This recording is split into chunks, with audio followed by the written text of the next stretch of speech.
right. We'll just rock and roll it. I mean, There's I'll no money. change it on the fly. I mean, we're live now, so I guess I can Change do it it on the fly. while I can Change it do it while. while we're talking. That's right. Change it while we're talking. Yeah, because it was saying because it's not Smash Brothers. I'm not playing Smash Brothers right now. Smash Brothers Uh, is a fun game to play. And you know I'm oh, all Smash about the Brothers is quiz great. game. You know I'm all about the quiz games whenever we get around to those, so that you can laugh at my bad drawing skills and or my lack of knowledge in the trivia department. Because I am not Rick Rossner, who has all this wonderful IQ stuff, supposedly.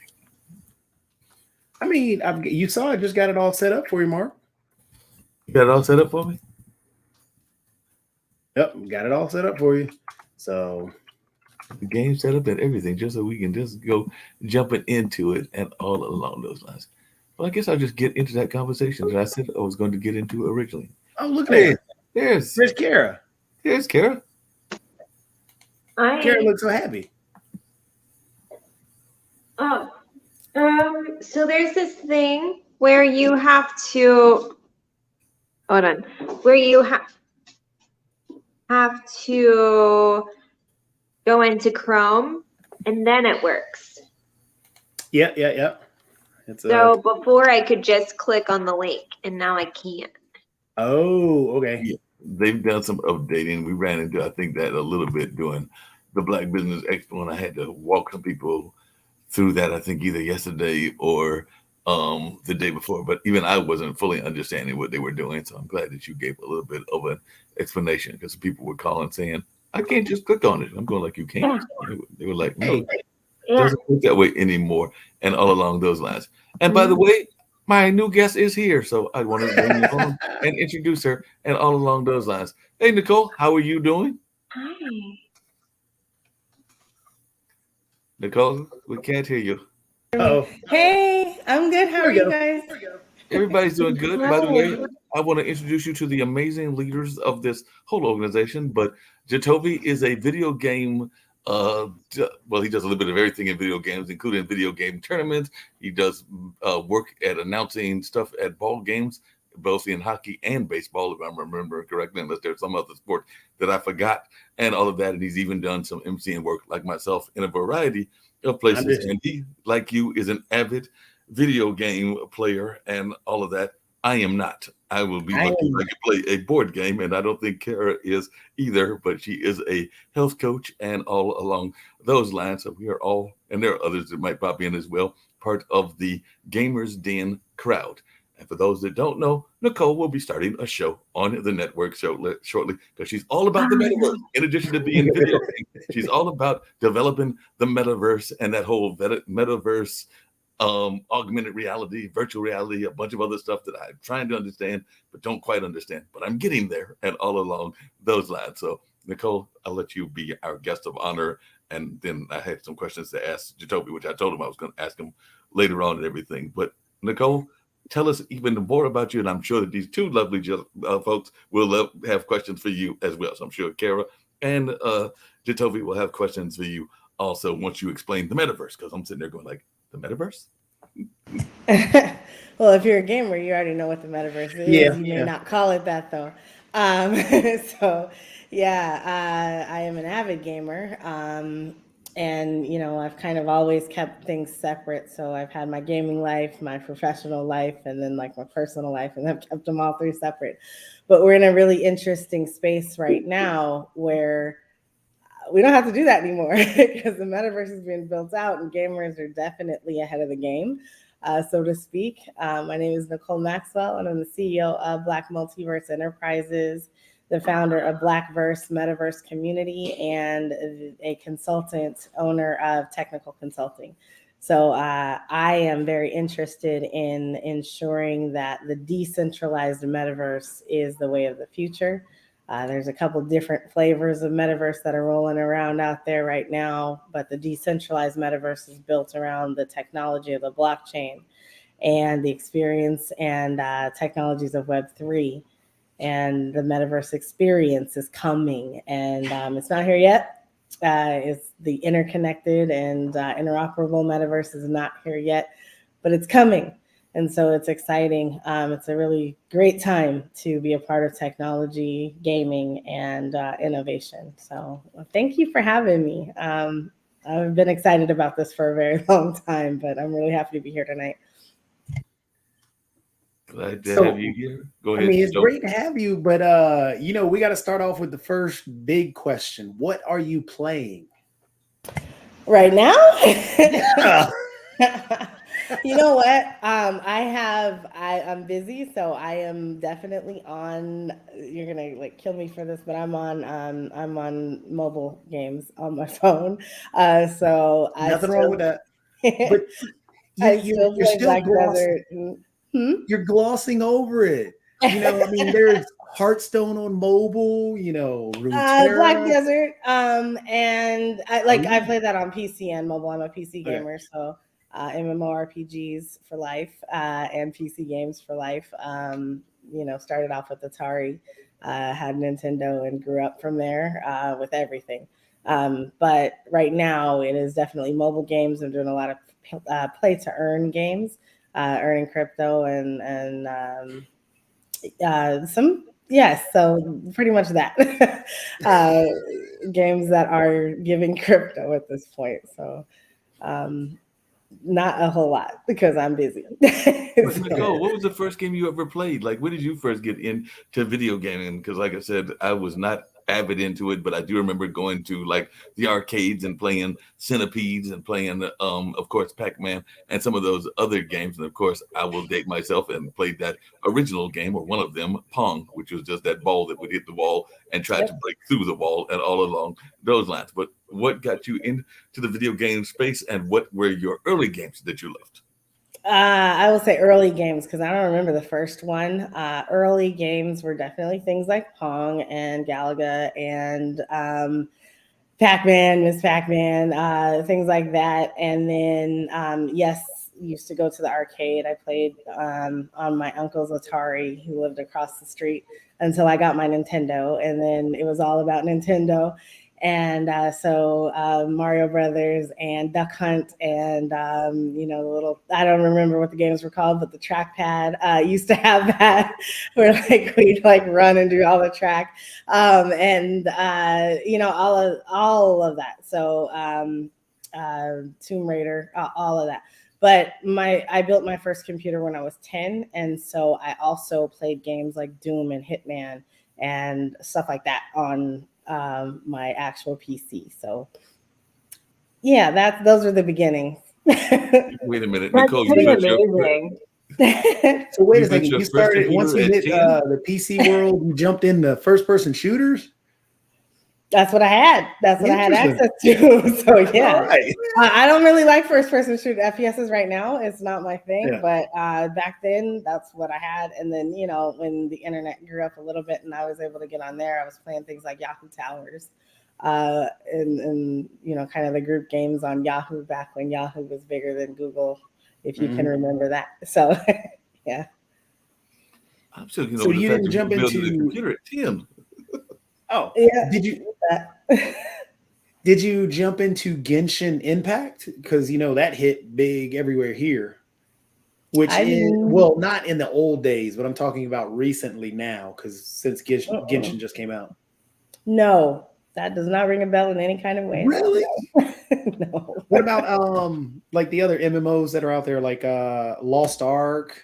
That's more recent. I have not. Yeah. I'm definitely MMORPG, so the role playing games. So like I'm a mage. I like to use my staff to kill monsters and stuff. But no, I haven't been able to really do a whole lot just because I've been busy. So that's being an adult. So tell me, what Yeah, was I'm gonna that have to get you back role-playing game into it because Lost Ark is actually a decent MMORPG. Yeah.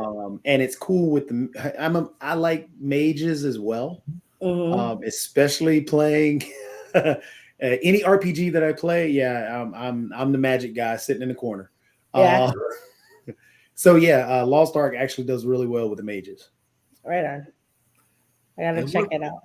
have to check that one out. And I was going to say we played a role playing game last week, if I remember correctly, and everything. So, Jatovi, what was that game we were playing where we were going all over this community and we're going into this different houses and all along those lines? I forgot the name of the game, but I know it was So that technically wasn't really a role playing game.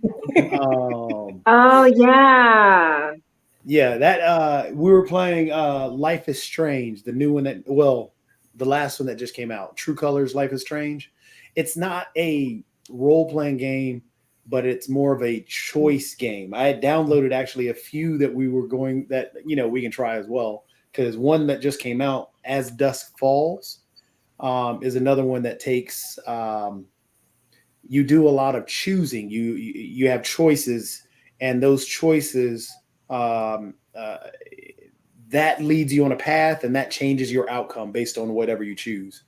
I guess the biggest two games of that genre as of recently, one would be Life is Strange, but then Detroit is also one of the other biggest ones. But yeah, As Dusk Falls is one that I downloaded. There was another one, but I can't remember the name right now. Is that what we did last week?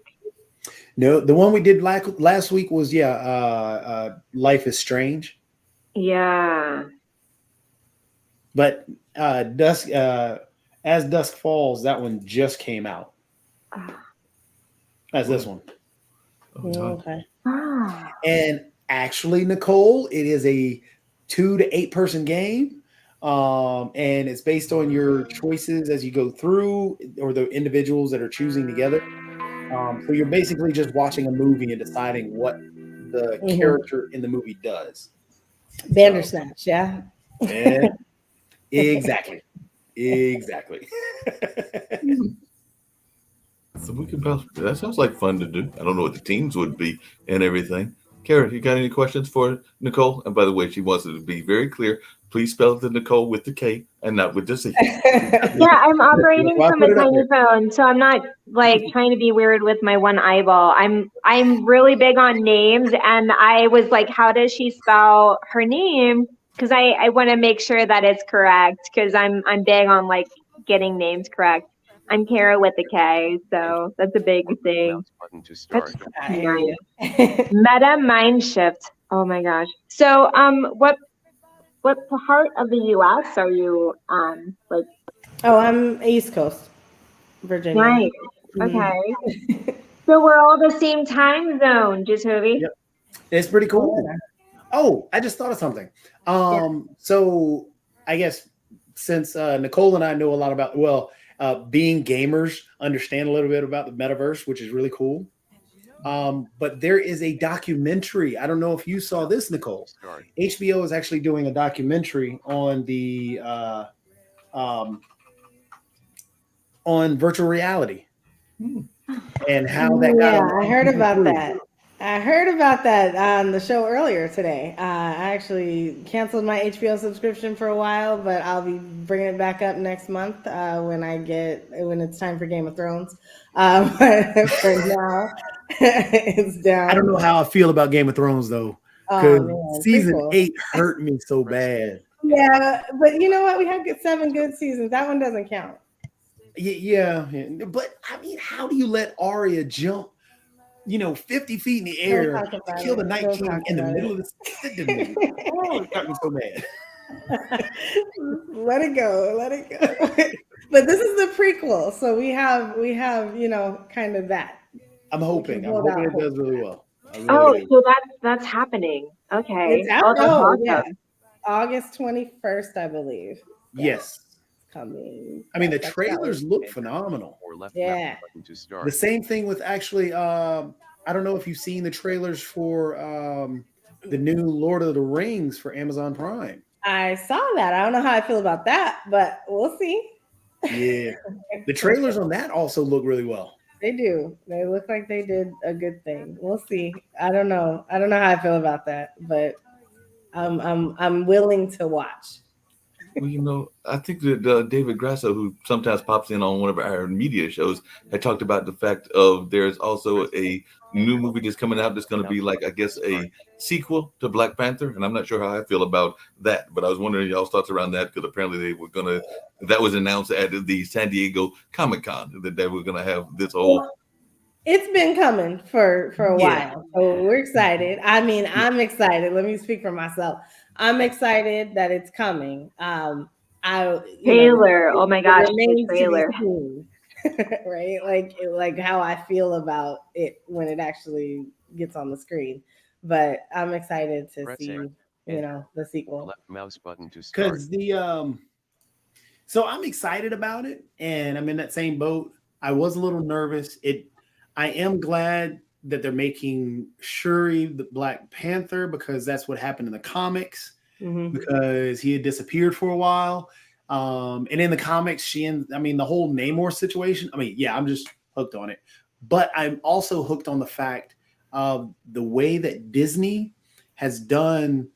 They did such a great job in their earlier phases, and Black Panther, how they handled that with care was beautiful.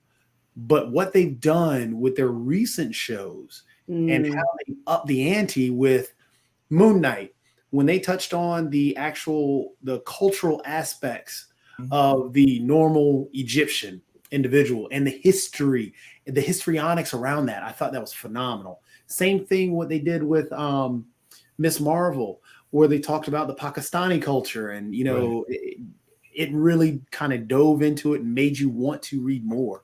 So thinking about how they did those so well, now you're touching on the African culture. Really, just diving into it more so than you did in Black Panther, the original. Yeah. So that's another reason why I'm super excited about it. And apparently DC is getting ready to jump into that space as well, because apparently there's been a lot of conversation about The Rock, Dwayne "The Rock" Johnson, and his character of Black Adam. And apparently there's some conversation as to whether Black Adam would be Superman or not, because there's even been some of those conversations recently. And I think he said it would depend on who's playing Superman or which one of the Superman characters it actually is, because somebody actually asked him that question. And all along those lines, and apparently there's also something called Shazam: The Fury of the Gods. But I don't know whether anybody's heard anything about this Black Adam and what they think of Dwayne "The Rock" Johnson playing the role. Yeah, it's in production, I believe, and or done. But I'm excited to see The Rock anytime. So that's my thoughts on that. Yeah, like oh, really? It's so sad. So Black Adam came out of Shazam. This is Shazam Part 2, technically. The trailer makes it look like another version of the Power Rangers to me. I did it. The way they set him up at the end, I was like, you're messing up the comic book. But and there is actually a Black Superman. And it was Michael B. Jordan that was the big rumor of playing the Black Superman. Same thing with Green Lantern. Everybody wanted somebody to play the Green Lantern that's Black, which is John Stewart. Or his name in the comics is John Stewart. I'm a big nerd. Me too. Well, kind of going back to Disney Plus. I love that they have so many things going on. You go to there's this series. It's called Snowdrop, and it is all based on South Korea in 1987, and you have to turn on English subtitles. So it's all like a South Korean drama. And it's a wonderful experience to be like, oh yeah, no, I'm going to immerse myself in this world.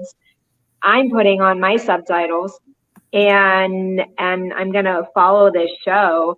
And it's actually very interesting. And I just kind of wanted to go back to just Disney Plus, just really kind of killing it with all different types of film. But yeah, they're definitely doing that and everything. One of the things that I had said I was going to mention, and I'd love to hear Nicole and your thoughts around this. And I am not the least one to forgive racism and everything, but I was wondering y'all's thoughts about something that came up in the world of media and entertainment, which is what's going on with Sesame Place, because there is a mascot that is being accused, and it's all over social media, of having ignored a group of African American kids that were there at that particular amusement park and all along those lines. But as I was asking Jatovi, and I know that he's in this space because he works, like I said before, at the baseball stadium at our minor league team, and he's also worked with our professional over there in Raleigh hockey franchise. And I know, well, I don't know them personally, but I know who Stormy is, which is the mascot for the Hurricanes, the hockey team, and Wooly, who has been our mascot forever at the Durham Bulls and everything. And I just admire a lot of what mascots do. But I also know that sometimes those uniforms can be a little bit cumbersome and a little bit hard to see what's going on and everything. So I'm wondering if this isn't,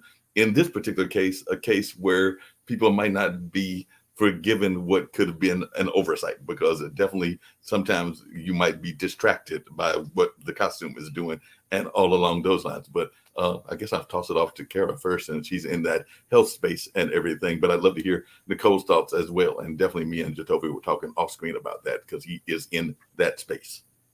Well, I mean,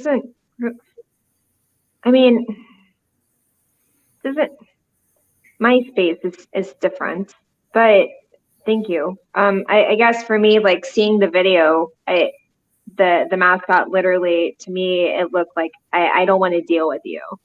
And so that was off-putting. And so that's my perspective of blatantly seeing, I don't want to deal with you. And so that alone was upsetting. So. Gotcha.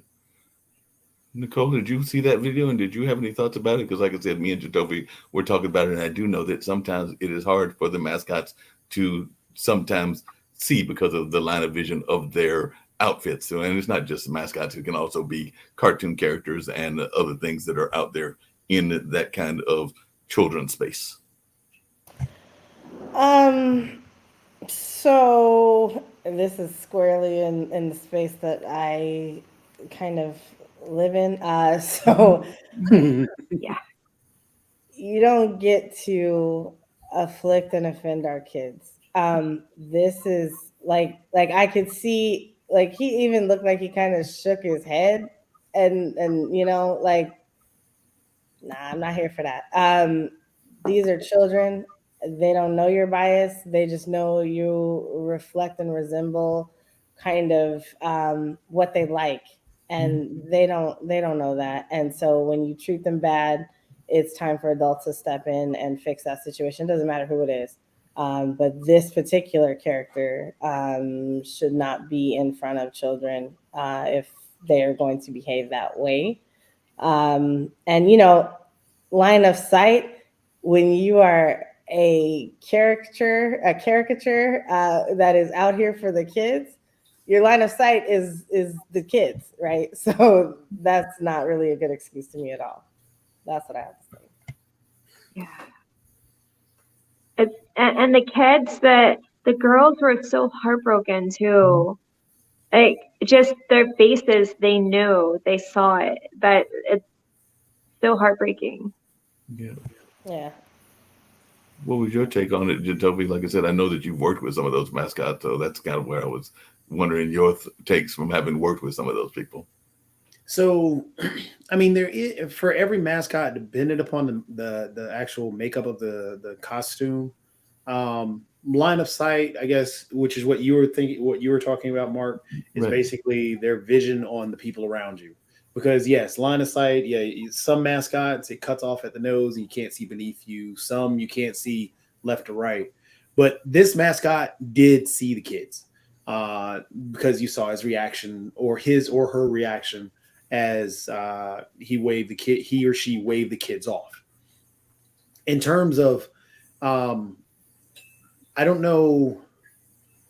I mean, yes, it looks bad. It looks very bad. And I don't want to defend the situation because it's hard to say the backstory of it. I've been with some mascots where they ran across the same kids that they just met up with, and those kids were yanking on, particular areas of that mascot costume, and they didn't want to deal with him afterwards.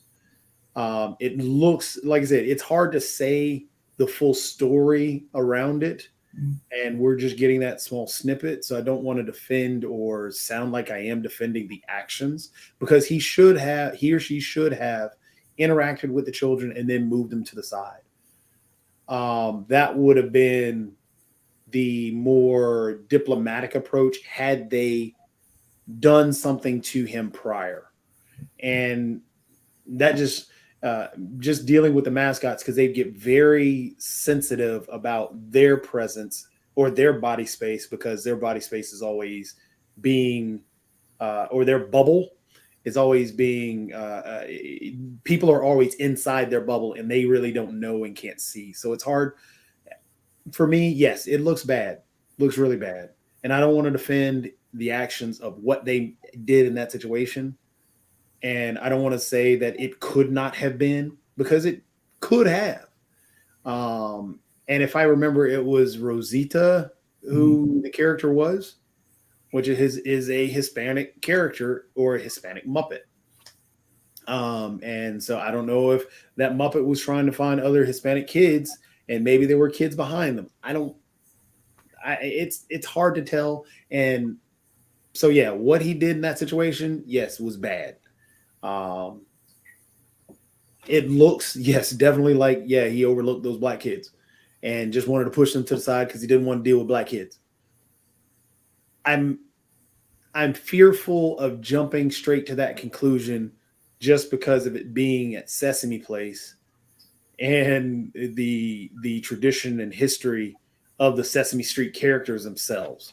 So it's hard to say yes, it is instantly for me, which it could have been, but I don't know the backstory, and I would love to know a little bit more if those were kids that really did bug him the whole way through and maybe stayed on top and he was trying to get to somebody else. I don't know.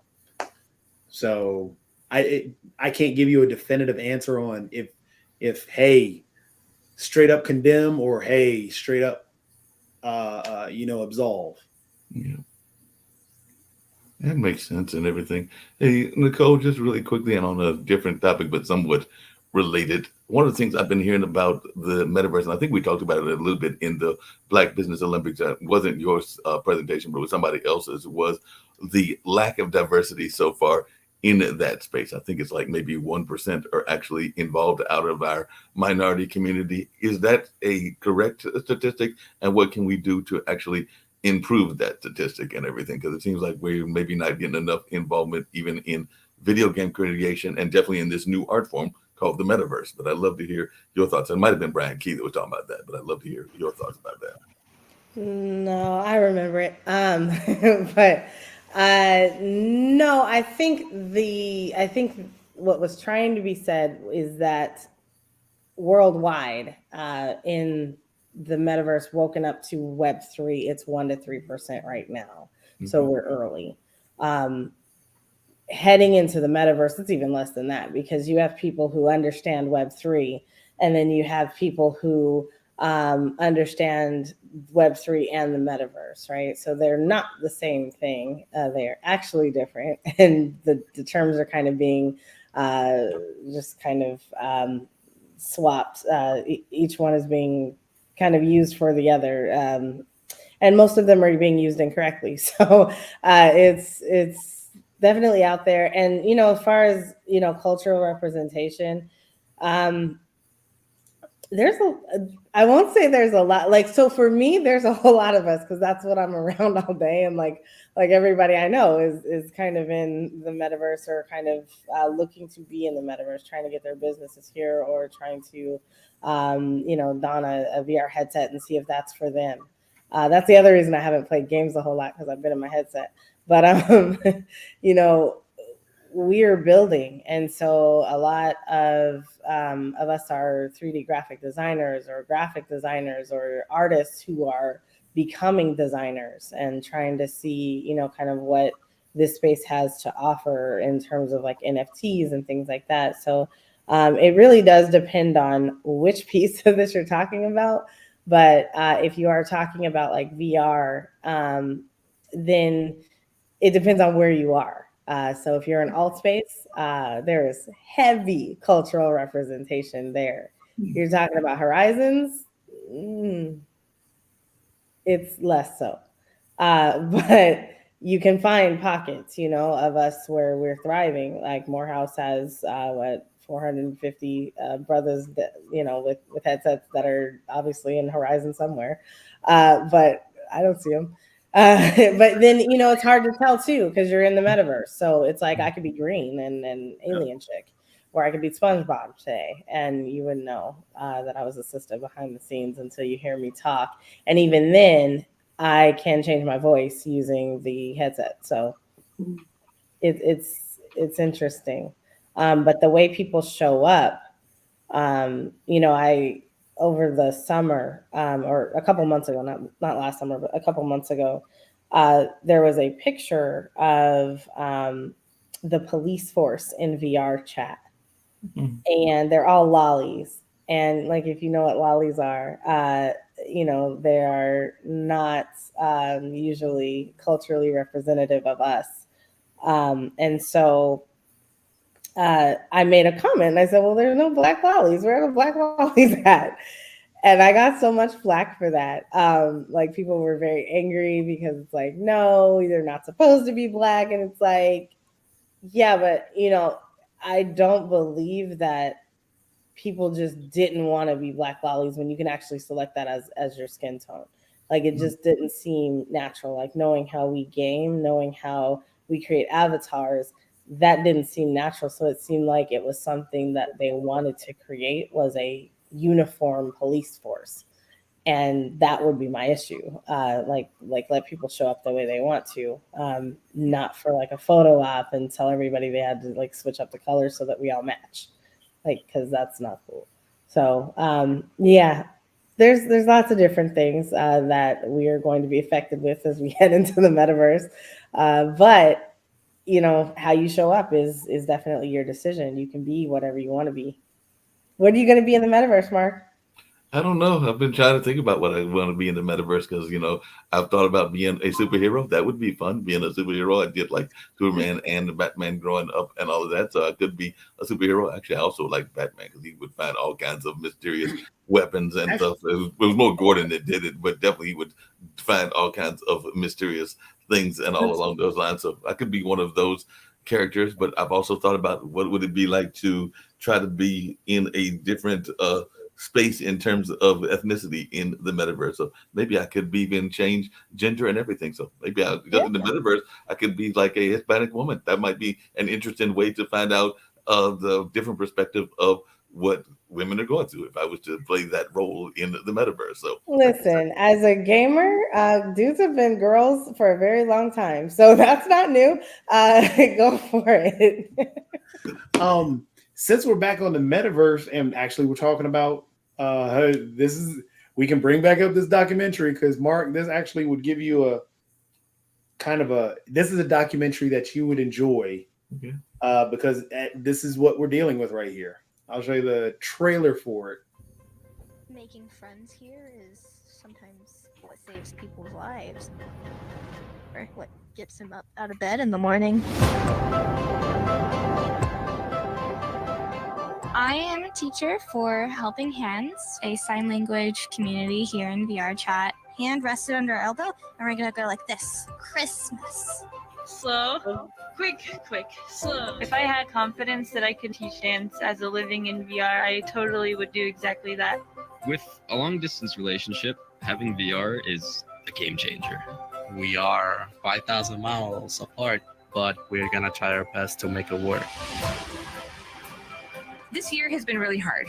The thing that has kept me sane has been VR and the VR community. I would not have weathered this without you guys. 3, 2, 1, Happy New Year! You can be who you've always wanted to be, and you can, in a way, start over. We can come together and support each other. This community means a lot to me, and I really want them to know that they're loved. that it's been a year since I've seen Kevin's IRL body. Sounds Or his funny. IRL avatar.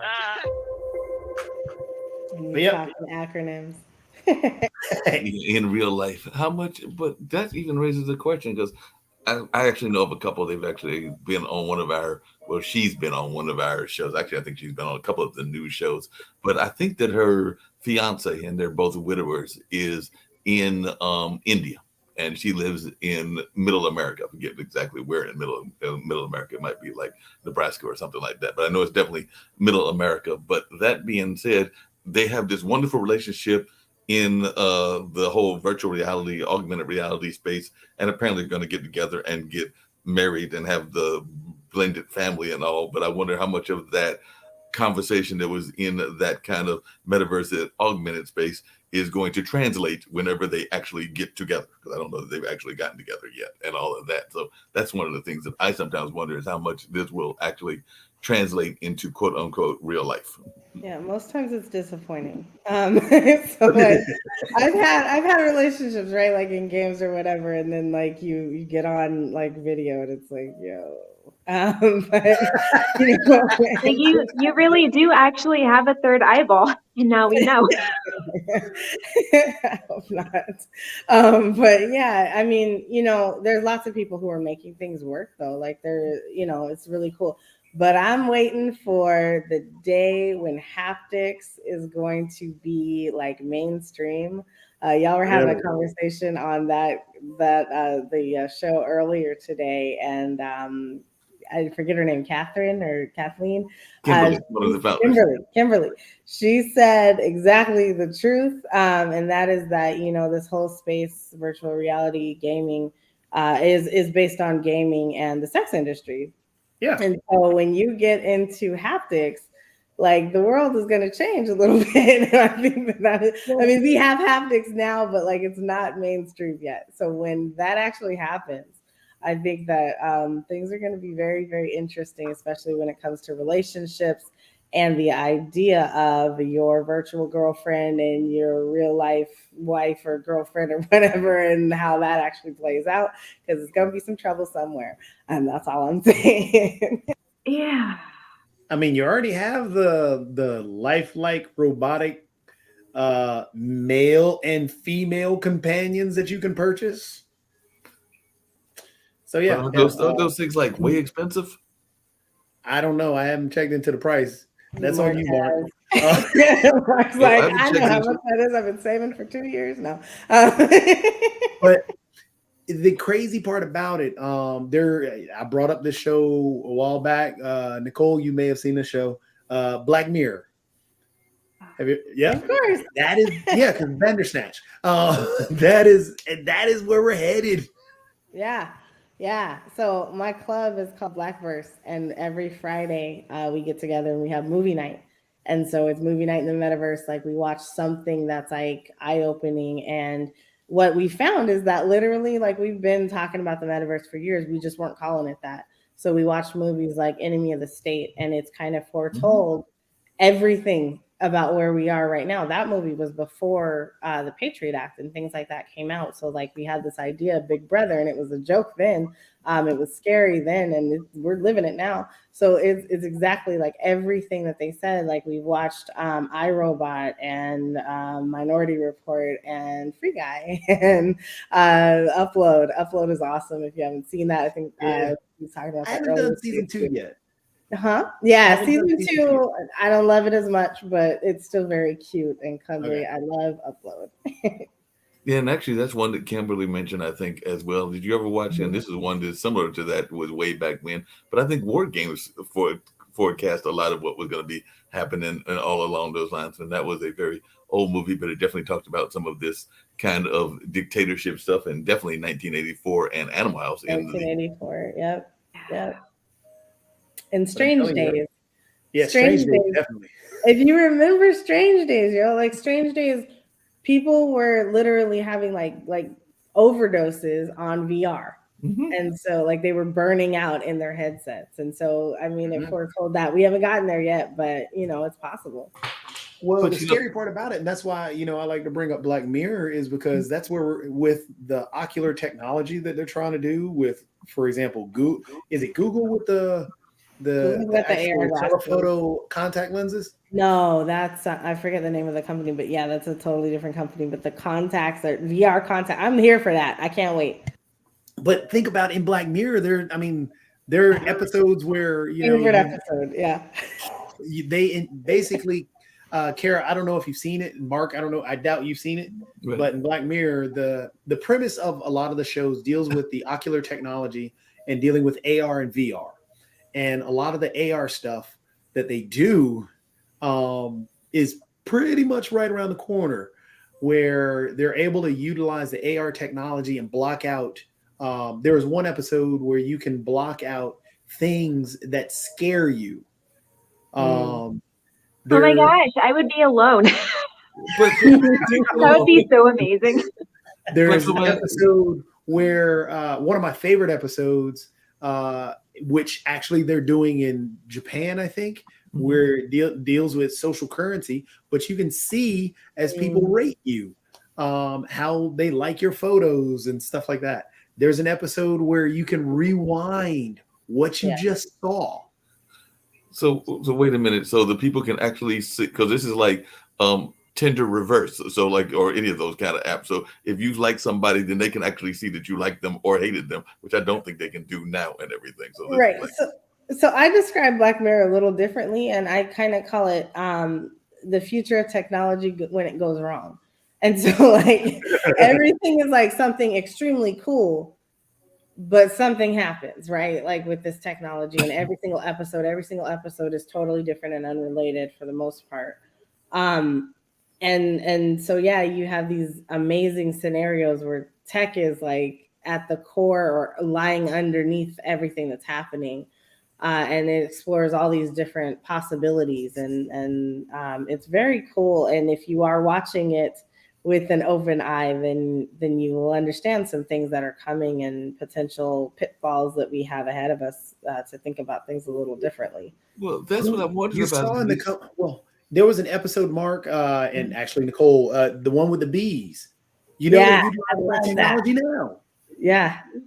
Which is I love that episode. Yeah. But that's the question I got about the pitfalls, because I have two nephews. I don't have any kids of my own, but I got two nephews that are definitely both have Oculus sets and are all into the Oculus. As a matter of fact, they were playing games this past weekend when I saw them at a family sad event, because my uncle passed, so we were doing the old celebration of life, and they were definitely involved in that space. I'm trying to remember what games they were telling me they were playing, because one of them was a basketball game and another one was doing the whole Roblox thing and all of that. But I do sometimes wonder if, I think the analogy that I had used was when I was in college, that's where around the time that the Walkman became popular and people were putting the Walkman on and feeling that the Walkman was going to be very distracting and all of that. And I'm wondering if the Oculus won't have the same impact, but even more so, where the kids become overly stimulated and overly distracted and all along those lines. But I mean, it sounds like, with people wanting to get married on the metaverse and have like relationships and all these things, like it just sounds like astro projection to me. Like we're all just advancing to astro projection and we're like living out of our bodies. A little bit. I don't know. Like, so for me, non-gamer, I'm like, oh yes, this is like astro projection, but not. But in the gaming world, it's always been, we've gotten used to trying to create characters or express ourselves in a different medium, in the way, I want to look like, this. I want to design my character this way because that's how I feel comfortable. So in the metaverse, that's really all it is. Well, yeah. Oh, go ahead.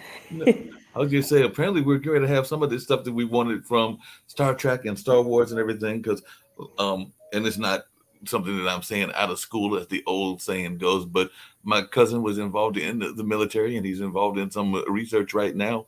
And he told me, and he said, yeah, you can tell folks about it, that apparently we're developing fusion technology and warp technology. So, Beam Me Up Scotty might actually be happening in our lifetime and all along those lines. But it looks like this is a real thing. I don't know how I feel about either warp speed or the other part of that, which is having our bodies dissolved and then reappearing. But Nicole, you ready for that? I'm ready for my avatar to do it. So like I totally agree with what you were saying. Like, gamers, we have the best leg up right now because we understand what it's like to be in a virtual space represented by an avatar, interacting and engaging with people. You don't know their names, you don't care to know their names, you know their IGNs or whatever. And you only know like for people who understand the metaverse, you know their nicknames, or the names that they present themselves as, whatever that may be. But being able to be in these virtual spaces and interacting and engaging with people, thousands of people at a time, like MMORPGs have been doing that for years. So, it's something that's definitely there. And then I will say, personally, I don't really want to disintegrate and then reappear because I'm pretty sure somebody's going to mess something up once or twice along the way. I like me the way I am. But holograms are a thing. We can create holograms in the metaverse. And so we have spaces that are already doing that. And so that's pretty cool. And, for all my Trekkies out there, there are worlds that have recreated all of Star Trek. So you can just go and just enjoy. And like, there's actually a Borg cube that you can go sit inside of, and they talk to you and say, assimilate now. Like it's a thing. But it's really cool because that's the power of the metaverse, and that's the power of VR and AR and all these things when it comes together, because you actually can do stuff that you actually can't do in real life. So yeah, you can play cosplay, but you can't actually be inside a Borg cube unless somebody builds it for you, and it costs a lot of money. It doesn't cost as much in this virtual space, so it's pretty cool. But can you order food in the metaverse? Because that's actually what I'm doing right now and everything. Did you miss Bitcoin Pizza Day? Yes. Bitcoin Pizza Day? Pizza Day in the metaverse? Yes, there's Bitcoin Pizza Day. It was I want to say about a month ago. But yeah, you can order food and have it delivered in real life. And like, that's the thing, is that is what some restaurants are looking to do now. Is so they're creating these virtual spaces where like your avatars can meet up for lunch in the metaverse and then like have it really delivered to you in real life, so that your human character is being nourished at the same time. Got to take care of yourself. That's adorable. It's fun. Yeah, there's lots of different things that are happening, but we got to get more people here so that it's fun. Yeah. That is amazing. Are you ready, Mark? Ready for what? Go to the metaverse. Well, yeah, like I said, I'm coming in. I'm not going to kick and scream. I know some people did that with early technology. One of the things that I think somebody said it in the Olympics that was done this week, which is that whole business conference that goes on once every 2 months that Dr. Kelly does. But I'm sitting there going like, a lot of these things sound good in theory, but I know one of the people was saying that you also need to have an understanding of some of the languages around them. So I know you can just jump into it and not understand it, but do you need to know, say, like Python or Cobalt or some of these other technologies in order to fully get it and all along those lines? Or it can be just like, I don't know that I ever knew what the inner workings of Pac-Man was back in the day, but so I guess some people want to know the inner workings. To be a participant in a metaverse experience that somebody else has created, no. You can just go and enjoy where you are, whether that's a 360 experience captured by a drone or, you're looking at AR on your phone in your living room. If you want to build something, if you want to have something of your own, then it becomes important that you at least, if somebody else creates it for you, you're able to look it over and ensure that you got what you were expecting to get. So yeah, you need to learn a little bit, enough to be dangerous, so we like to say in code, but you want to have an understanding of the space. So when you're talking about terminology in the space, not necessarily languages and coding, but terminology of Web3, that's where you actually need to spend the time learning. Learn about your NFTs, your dApps, your DAOs, your virtual real estate, the different types of cryptocurrency and blockchains and things like that. So there's a whole bunch of glossaries out there that you can dive all the way into and get to know things a little bit more intimately. How inclusive do you feel the metaverse is right now? Because I know that that's one of Kara's spaces is inclusivity, and whether that's around orientation or around race or around a number of other things. But how inclusive do you feel it is, and do you feel that it could be more inclusive around the different ways that we divide ourselves? So it's a loaded question because a lot of folks will say like Web3 is it's, you know, we don't see color here, but every time somebody says that, other people are like side eye. Like, I'm pretty sure yes you do. But you know, we're a lot better on this side, I will say. But we still see, you know, conferences that get put up right now. There's a conference that has like 100 and some people, and 5 are ethnic and 5 are not men. So that's a problem. And that's diversity and inclusion. So, you know, we're trying really hard to make sure that this side of the house doesn't get recreated the same way as what we know and love today. But it's hard if people aren't here, and it's also hard if people refuse to acknowledge that there's a problem. So that's what I'll say. We're still needed for sure.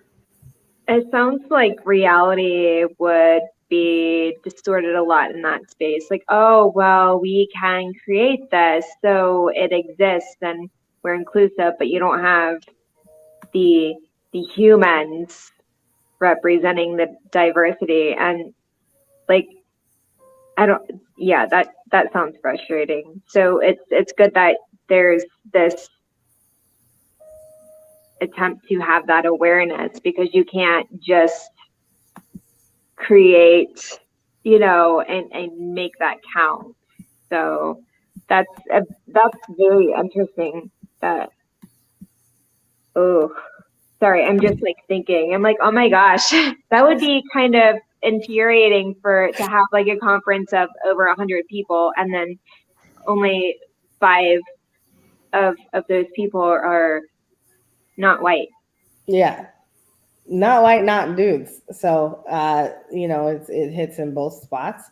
There is a very large movement of women. Like, women are kicking butt all over Web3. So you know, there was a time a couple of months ago where it was like women were not being seen right before Women's History Month.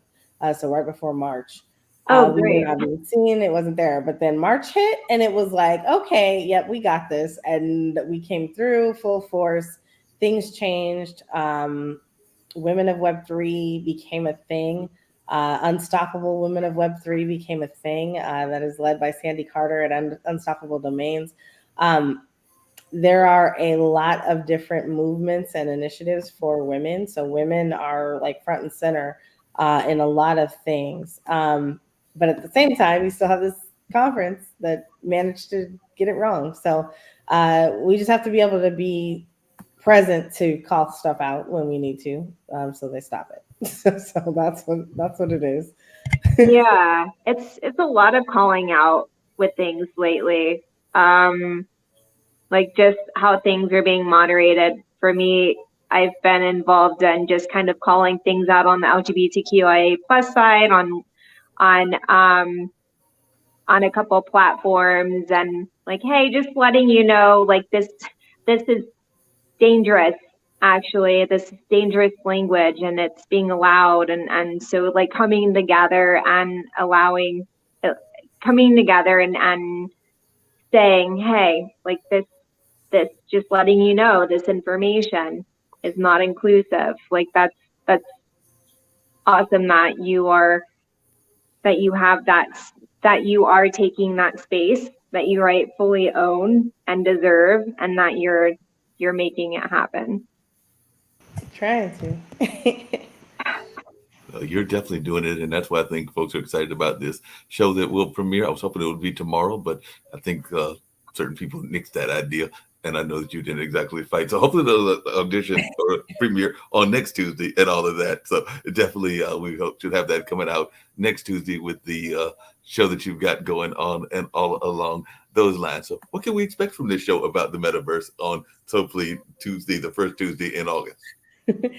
Meta Mind Shift show is coming, and it's been a couple months in the works. Actually, it was supposed to premiere June 22nd, I believe, on Thursdays, but I got sick, and so I didn't have a voice for like 3 weeks, and so just kind of taking things slow. I think that's part of it. The other part is I want to get something together first, so I'm okay with the delay. But we're going to talk about the metaverse, and so people right now know Facebook as the metaverse, and so that is my job, is to make sure that they know there's other stuff out there. You have a decision to make when it comes to where you're going to be, which side of this you're going to be on, whether it's decentralized or centralized. And even if you stay centralized, you stay in the traditional space, there's other metaverses out there that are not that are not Horizon. So you have other options, and I think I plan to bring in people who are in this space. So people who, one, have questions about the metaverse, like you guys, we've been talking tonight. I plan to do that and just have conversation and openness and be able to provide insight or ask questions. I want to bring through people who have challenges. So not everybody can just come to the metaverse and put on a headset. My best friend in Clubhouse, which is, my space where I hang out most times, she is a traumatic brain injury survivor. So her head is very sensitive. So she can't don a headset for any number of hours, much less, go to work in the metaverse. Like that just won't work for her. So how do we get solutions created for that? So I'm trying to bring awareness to things like that. And then, we got world builders. So people are building worlds or building things. And so we're going to bring them through as well and let them showcase what they're doing. And so I plan to attack it at all ends and just, everybody's coming in. We're talking about the metaverse and the future and answering questions and getting thoughts out there and being vulnerable a little bit. What time is your show next week? 6 o'clock Tuesdays, 6 p.m. Eastern Standard Time. Oh, that's awesome. We can find you on Roku, right? Roku or different links. How can we find us, guys? Yeah, Mark, how can we find you? Yes, on Twitter, all the regular sources, YouTube, LinkedIn, Facebook, but the newer ones is Roku under Pod TV Live when you're going live. So at 6 o'clock, if you type in Pod TV Live, you will see Nicole, and she'll be having those very wonderful conversations and everything. And recently, Kimberly, who you met indirectly on that other show and everything, has announced that tomorrow we will be on Amazon Fire. So if you have a Fire Stick, you can also find it. So if you don't have to have a Roku, you can also find it on Fire Stick as well. And that'll start on tomorrow. So whether you got a Fire Stick. I got a Fire Stick. Definitely. We have to watch The Boys. So yeah, I got a Fire Stick. So we can turn on our devices and see you pretty much 23 of those 24 hours, Mark. Well, it seems that way because, I'm always producing everybody's show as well as doing others. I know some folks are going like, does Mark ever sleep? And then I do get sleep, but sometimes I'm even airing reruns because as Nicole knows, when we've done these Black Business Olympics, which are once every 2 months, they're supposed to be 24 hours, but there's actually only 12 hours of content. And then we try to circle it back around. I'm not going to say, because I do need to get my rest as well, that the latter 12 hours always happens as is planned. But that's just the nature of real life and all along those lines. I'm waiting for definitely Jacoby and others to help in on this lovely project. But he's got his own project because he's building his own video center and all of that. We'll have all kinds of cool things. So Jacoby, tell us what you've got going on, because I know that you're still working on your big project as well. I got too much going on. Yeah. Just so hopefully within the next year or so, Durham will have its first ever esports arena. So I'm just trying to build one of those right now. That's Just got to get a lot of extra of the move or these extra moving parts in place. Once that hits, yep, Durham may have its first ever esports arena. That'd be kind of cool. Then Kara can come down and visit. Nicole, you already said you're coming, so we're good. Besides, since we're gonna play Oculus together, we're gonna hang out in the I'm metaverse. right there. I'm there. Speaking of which, Toby, what's the game for today? Like I said, we've had this deep conversation. I love these conversations, but well, I remember that Kara, are you able to get to the computer and play too, or because I remember you bought a new computer? Because Mark said that he wanted to draw. So no, I don't want to draw. Do not tell that lie. I do not want to draw, but I said I would draw. I actually was gonna leave early tonight. Oh, I'm sorry. Because that means Mark, you ready to draw? Then we got to entertain Kara before she leaves. With my bad drawing, we already know I'm a bad drawer. What was it? You draw cherry trees, or you draw cherries so that you can draw grapes or something. I don't know, Nicole. It's classic comedy, Nicole. Have you ever done Scribble.io? Your life will be enhanced watching this. Oh my goodness. So Nicole, this is classic. Here, I'll put the actual link in the private chat. I think I got it. I'm there. Mark, come on, Mark. I'm coming. I know how bad I am at this game, but that's all right. I'm coming on anyway. I didn't mean to hit that. I'm here. So do I just enter or what? Yeah, So click on that let me link come and it'll back in. take you, and then there's a place. So what we have to do, I'll create a private room. Okay. Let me send the invite over to the private chat. Yeah, I want to watch Mark draw Minecraft. Please, not that again. It's awesome. It is very bad, Nicole. It is awesome. It is awesome, Mark. You love it. Adorable. Minecraft is Minecraft. I think I'm in there. What, you drew a phone with a bunch of mines on it? Is that what you? I'm in here right now. This is gonna be Yeah, bad. Mark, you're there. You're there. All right, now Nicole, I just put the other link in there. There you go. Vexy's in there. Vexy? Interesting. What? I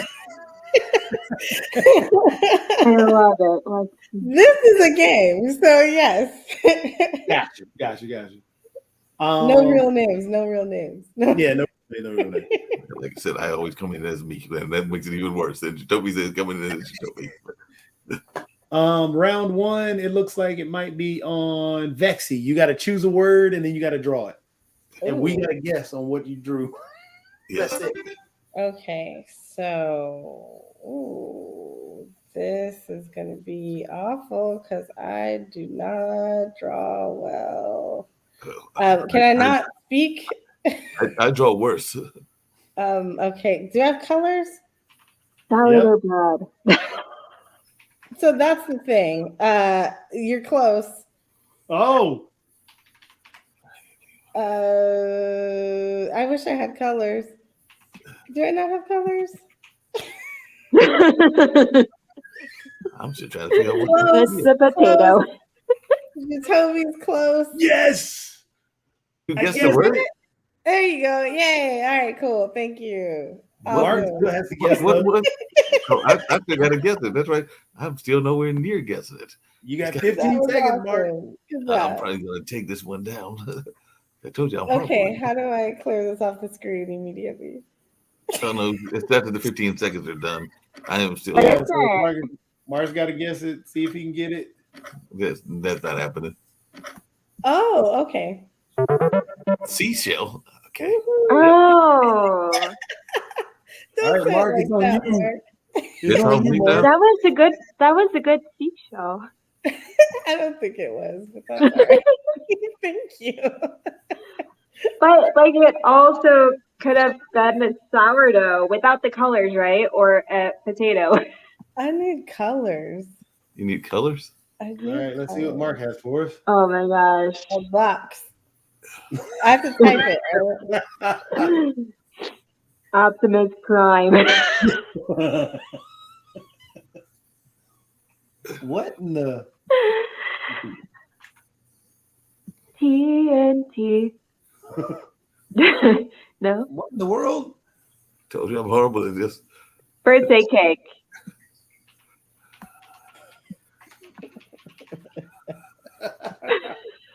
What are we doing here? The Titanic. Well, it's so far off. I'm trying to think of what else I can draw to give y'all the idea. You don't have what I'm the other part that I'm drawing.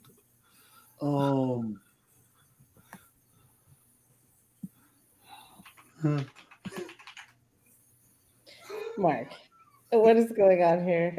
Cat. Told you I'm horrible at this game, but yeah, They're cats. no. Oh, I do like cats, but they're not. They're not. I'm thinking what else I can do that would be. Oh, yeah, there's got to be something.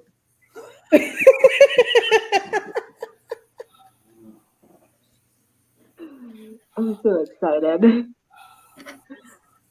Oh man. Onion? I said chimney, but clearly that's not right. A 6-pack, Mark. I was trying to draw a 6-pack of I beer. said soda. with a We're straw. gonna win somewhere with this. I said soda. A 6-pack, Mark. Yes. And the next thing I was drawing was going to be the Adorable. refrigerator. Good job, Mark. Good job.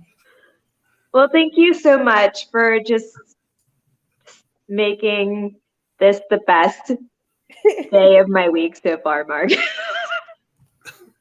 Glad I could help. It was so good meeting you, Nicole. And too. I'm excited. Your show next Tuesday at 6. I got the Right? word right. Do. Yes. 6 o'clock Eastern Standard Time. Oh my gosh. Metamind Shift show. Well, I love you all and so nice meeting you. And I'll talk to you all later. Hey, you too. Take care. All right, take care. You go. I got the word. Ooh. See, this is such a fun game, Ooh. especially with Mark here. It's amazing. Yeah, because I'm a horrible drawer. Exactly. Okay. Awesome. So this, I'm gonna do this 2 ways if y'all don't get this. So this is Oh Lord. a thing, and here we have this thing, and this thing does this. I shouldn't have connected these lines. Huh? This is awful. So that's one way of doing Hang it. me for a second. And I'll then do this one is another way of doing it. Glad can look it up. Ooh, this is terrible. All right, Nicole, you starting to turn out to be like Mark here. Hey, drawing is not my thing. But this has this coming out of it. And see, yeah, I need a whole different. I need a different. This is supposed to be 3-dimensional, and this is 3-dimensional. So let's see. Maybe I can do something here to make this seem like what it used to look like in the old school. This right here is located inside of one of these. This is awful. This is so bad. Wait. Oops. Okay. So. Oh shoot. Yeah. Horn? Where was horn there?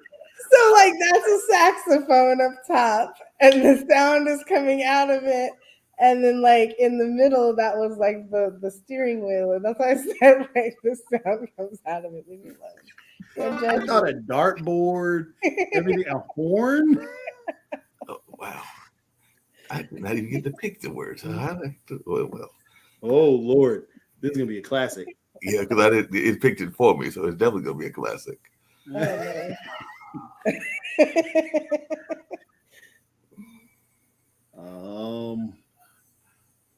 think how to draw that. A joint. Nice try. A plank. A plank. No, I'm trying to think. What else has got that on it? I am totally lost on this one. Good move. How to draw this one, because this is gonna be. Let's see. Oh, I know. Yeah, they've got those too. But how do you draw one of those? I'm trying to think of how to draw what I'm thinking of.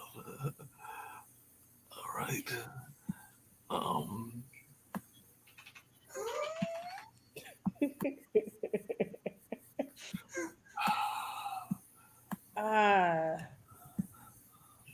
Can you do 2 letters, two words?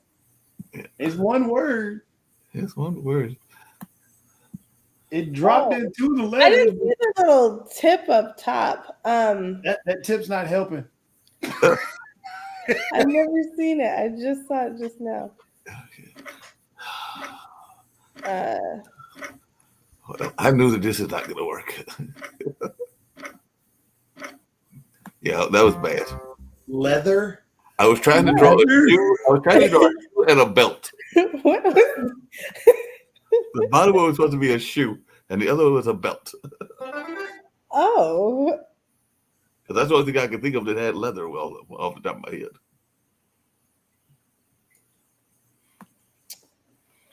What a word.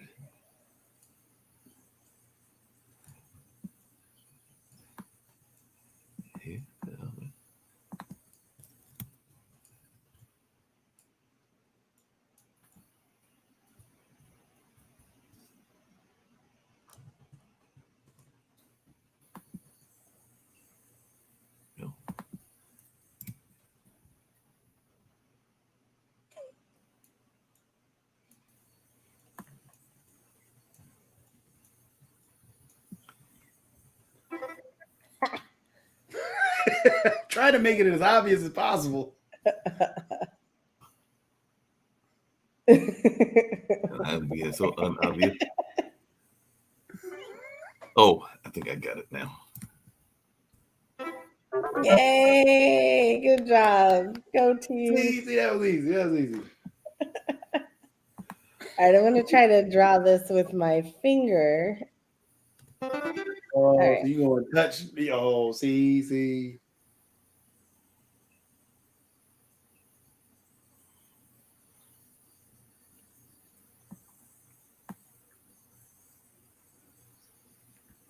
No. Could be that. Good job. Good job. Good job. All right, Mark, what you got? What you got, Mark? Okay, we'll try that one.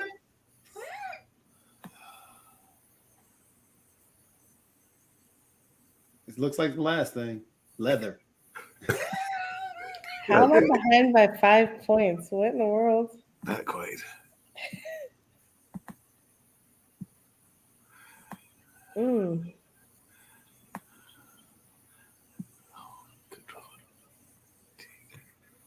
Huh?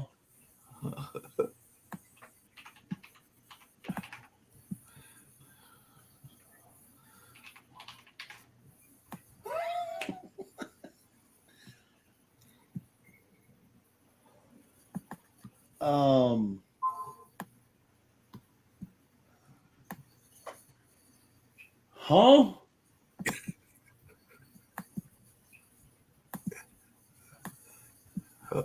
That didn't quite work. What in the?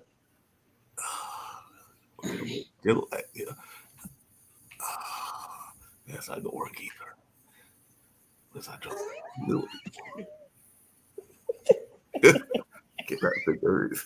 Think of this one.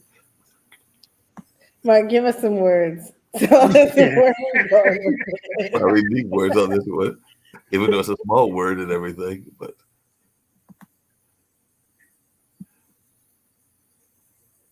what?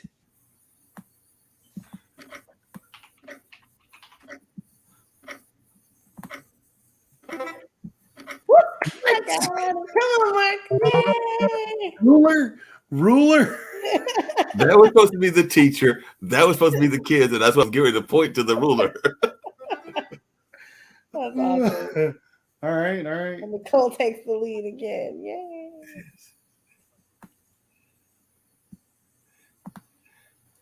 Oh, let me delete that.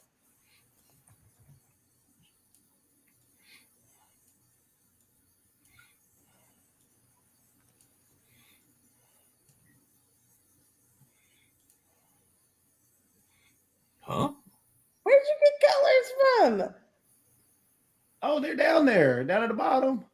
Where? I don't think I ever noticed that either.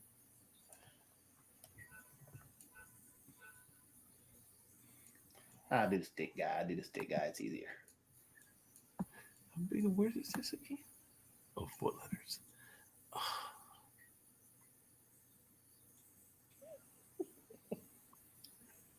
Huh?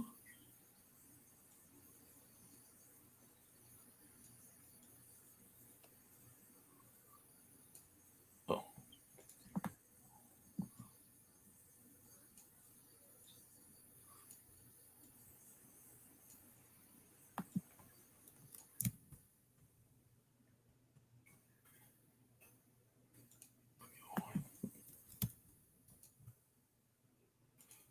Okay. You are having way too much fun with the colors now. Yeah. It's messing everything up.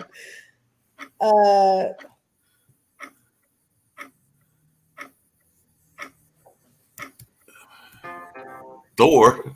Wow. Thor. I was having fun with the colors. I just started going at it. I see it. I do. Look at that number 1 spot. Look at there. So winner. See, that's always a fun game. It is, but I'm a horrible drawer, and like I said, that's why y'all torture me this. Me too. I'm not a good drawer either, Mark. It was fun though. Yeah, I'm shocked you haven't played Lost Ark though. I haven't. It's such a fun game. Is that it? No, that was the Triple IO. It was only set up for 3 rounds. We can play some more if you want to. Oh no. No. I meant what you were pulling up. Oh, yeah. This is it right here. It just, of course, has to go through the anti-cheat all the MMOs have. So, yes. So I think I've seen it.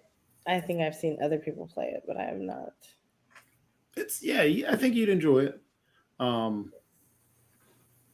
There's some neat aspects of it. Because I was telling Mark last week about how it has pretty much all the MMOs have their own, of course, monetary system. And they did a good job with theirs in terms of trading items, where it's set up similar to a stock market. So you can keep items for however long you want to, riding the stock wave. So it's free to play too. So yeah, that's cool. Yeah. What do you think, free to play or pay to play? It depends on what game. Yeah. Because EA tries to do pay to play, but then they throw in the free to play aspects of it. So then it's just pay to win. Yeah. So metaverse gaming is a thing now. So that's the one thing like I can't wait for is when I can play a game like this, but do it in VR and own my inventory. And so that's like the one thing, regardless of what game you've played, you've probably been the victim of, server refreshes, server wipes. Anytime that like there's some anytime there's some inventory and, they decide to change the value of something or eliminate something that you treasured, we've all been victim to things like that at some point or another. And I'm going to have to play this game because I'm watching the trailer right now. Yeah, it just takes forever to look. I haven't played it in a couple of days, little while. They did a few updates, and I haven't played it since then. I've been playing XCOM and some of the other stuff. What is this built on? What engine? Do you know? I think it's on the Unreal Engine. Is it? Okay, cool. That's awesome. So the metaverse is being built on. There's metaverses being built on Unreal too. I'm trying to build mine on Unreal as well. That'll be the metaverse when I can actually successfully do that. It'll be fantastic. What are you going to build into it though? I mean, what metaverse are you going to go for? Is it going to be, what's it going to look like exactly? What's in my head? So like to me, like things need to be, I'm a gamer girl, so I'm gonna say this. So it needs to be sexy. Right now, like if you go to like on your web browser, you go to Decentraland or Somnium Space. Like they're cool places to go because of the people who are there, but visually speaking, it's like if you were a gamer, you'd never touch it. Just because we're here, right? Like we're in games like Lost Ark, so we have to go backwards in order to enjoy VR and act like we don't see it. And that's pretty big. So to me, it has to be a sexy game or a sexy experience. Like I have to enjoy looking at what I'm seeing, and it definitely has to be interactive. I have to be able to like pick things up and throw them and sit down. That's honestly one of the most fascinating things to me is that you actually notice the spaces where you can and cannot sit down. So like you can go to certain environments and you can't sit. And so your character's standing all the time. And it's like, it's just weird. It's like, that's not normal. So have you played Township Tale? I've seen it. I've not played it. Yeah. It's pretty cool. It's pretty cute. I ended up playing that for a little bit too. I mean, it's just Valheim. So it seems like we're becoming more and more interactive. Because I was actually just thinking about that earlier today. Because I think I mentioned, hey, there's my pizza. So I'll get to my point later because the pizza just came. Food, yeah, reasons. I'm gonna download this because it does. So this reminds me of Vindictus a lot. So I don't even know who's the publisher on this. I'll go back to the front. I forget the publisher on this because I know Amazon bought them or bought the game. Yeah, Smilegate. Yeah. Okay. So with this, it's more so similar to, I would say Diablo mixed with,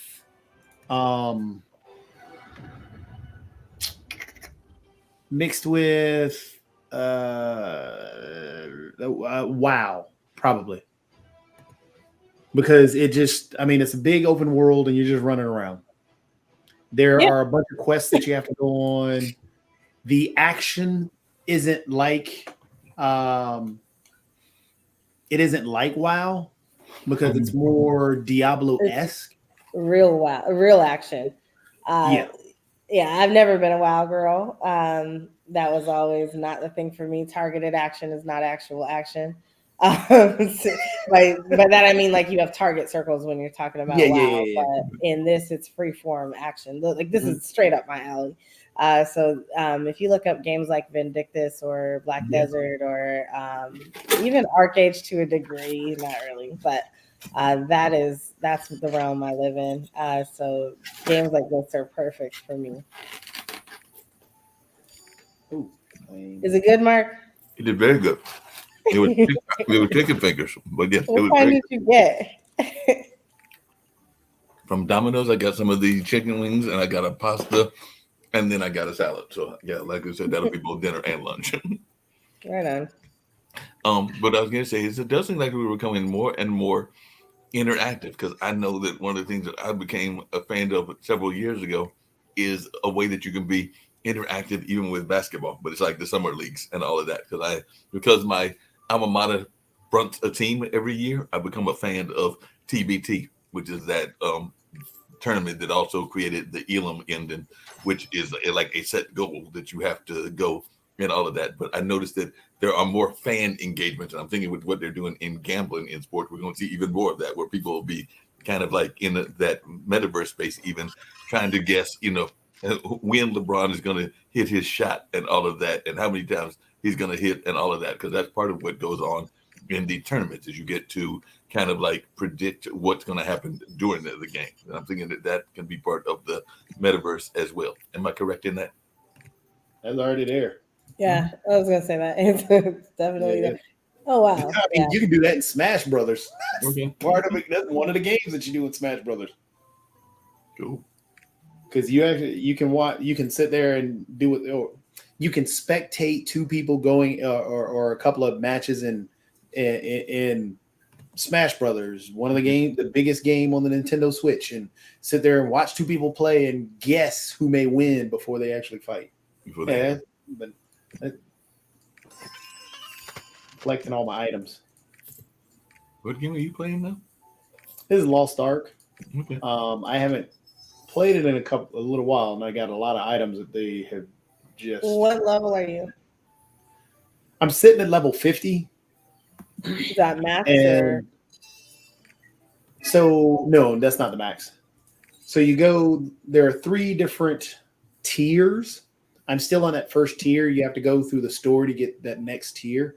I haven't done. I don't know if or how you're playing your MMOs and RPGs and stuff. I venture around forever, just exploring.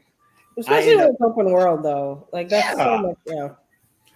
So you get to a point where you get a boat, and I got the boat, and I'm just going around from island to island.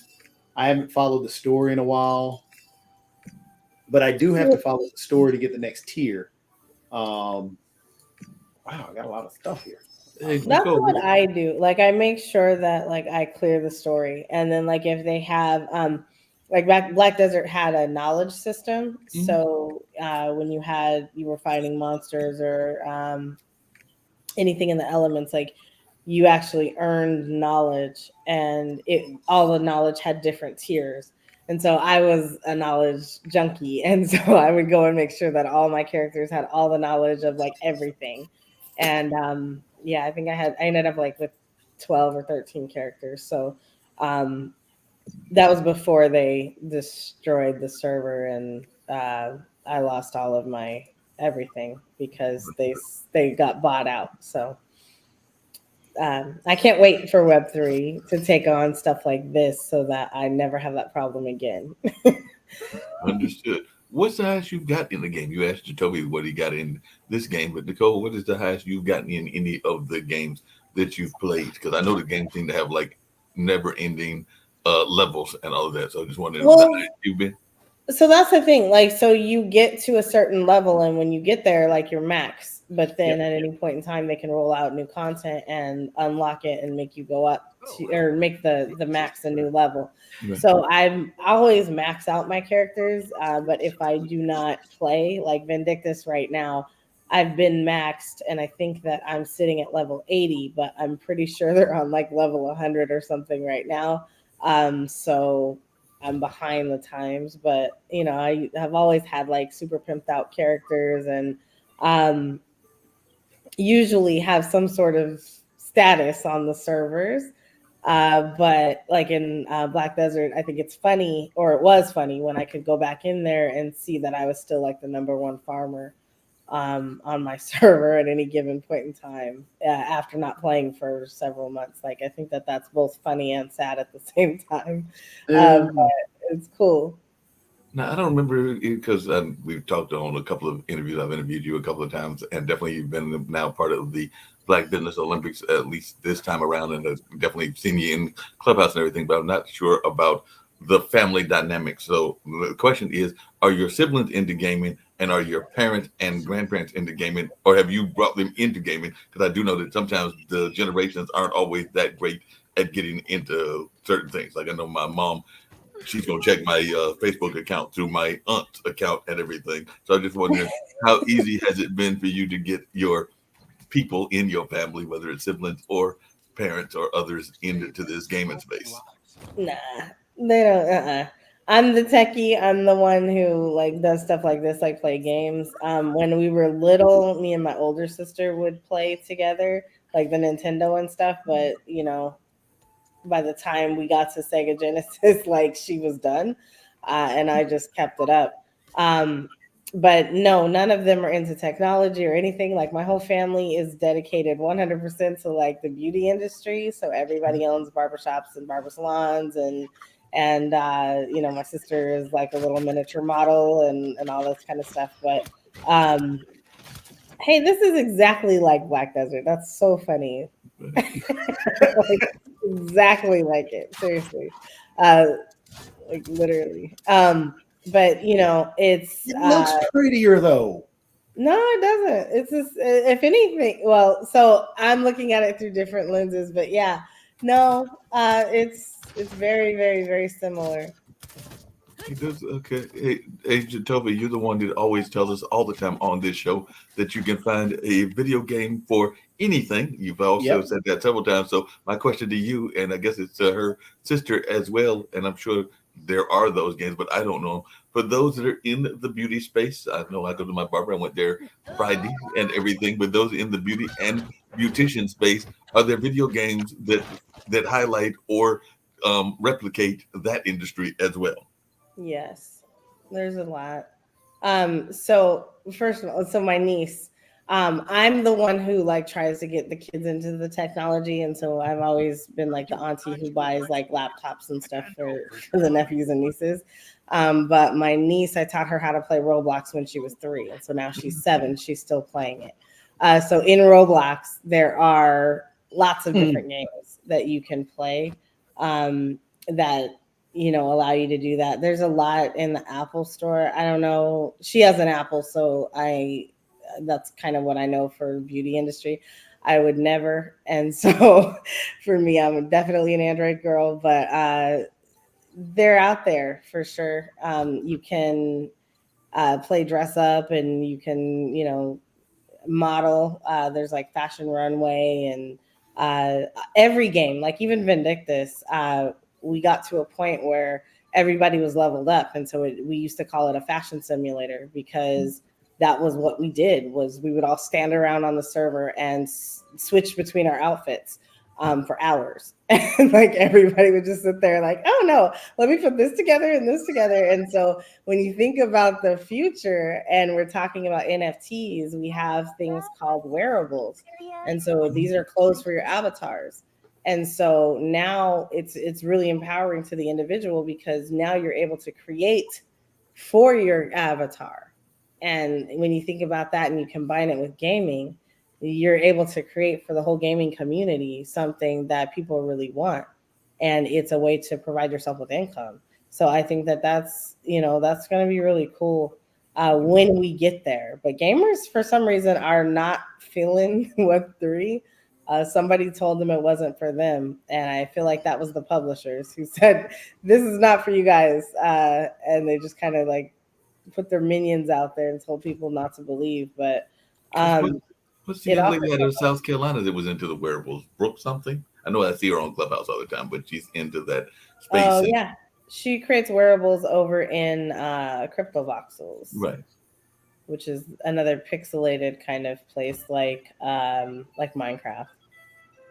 Yeah, that tells me she was in that wearable space. But I guess the question I got, because I helped a gentleman out of London with that New Year's Eve party, actually use some of the same equipment, even though not as advanced that Toby is using and all of that, in order to help with that New Year's Eve party. And I'm trying to think of the gentleman's name out of London, but I know Brooke was part of that, and several of us around the country this past year, and it was a virtual party.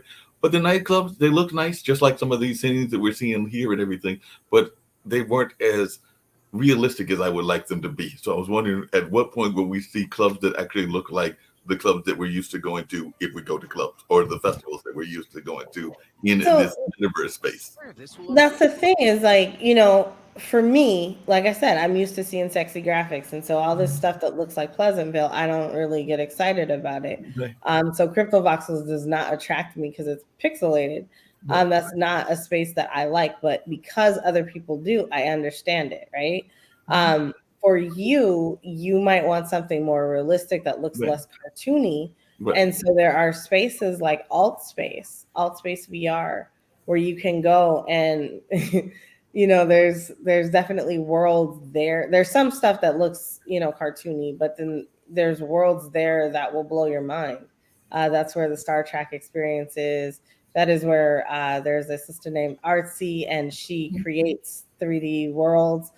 She built a 9-world experience for Naughty by Nature. So, I mean, there's lots of different places there. She has like a George Clinton space that she built for him. And it feels better. So when I first went into Altspace, one of the first experiences I did on my own outside of our group that we used to go with, I went in by myself, and I walked into this, like, it looked like a warehouse, but like I walked in and I was just walking around with my little avatar. And then all of a sudden, I heard voices. And so when you're in VR, like you have spatial sound. Right. And so like all of a sudden I heard voices, and then I looked in front of me. People were sitting around this jacuzzi inside this warehouse, and it was a bunch of Black characters, and everybody was in like bathing suits and swim trunks, and they were smoking on cigars.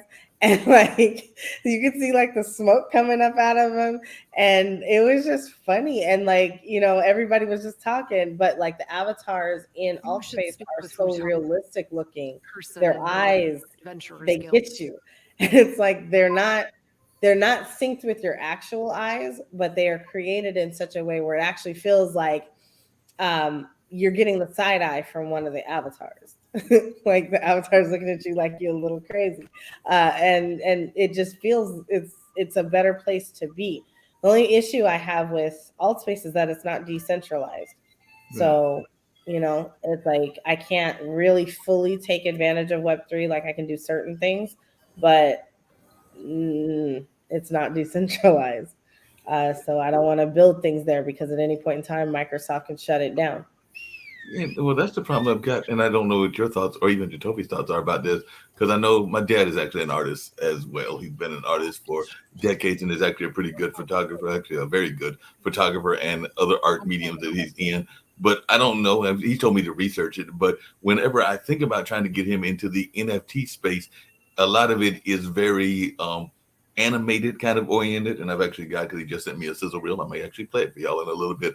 This kind of space that IPC and the Funky Eye Puppets, which I am part of, live in as well, and definitely the kind of space that those the very popular art, kind of like Andy Warhol type crypto group is in, and all of that. But it's kind of that more animated kind of art and all of that, and more Warholish, for lack of a better term, kind of like what people call junk art and all of that. So I was just wondering, when I'm trying to sell it to Pops and everything, and trying to tell him that he needs to get into the NFT space, and like I said, his art is very realistic. It's pictures from Africa. It's definitely some artwork of nature, like and some of it is abstract art of nature, but it's still more mainstream art in that sense, and all along those lines. But I was just wondering, how can you get people in that space into the NFT and metaverse space, or is it not even possible?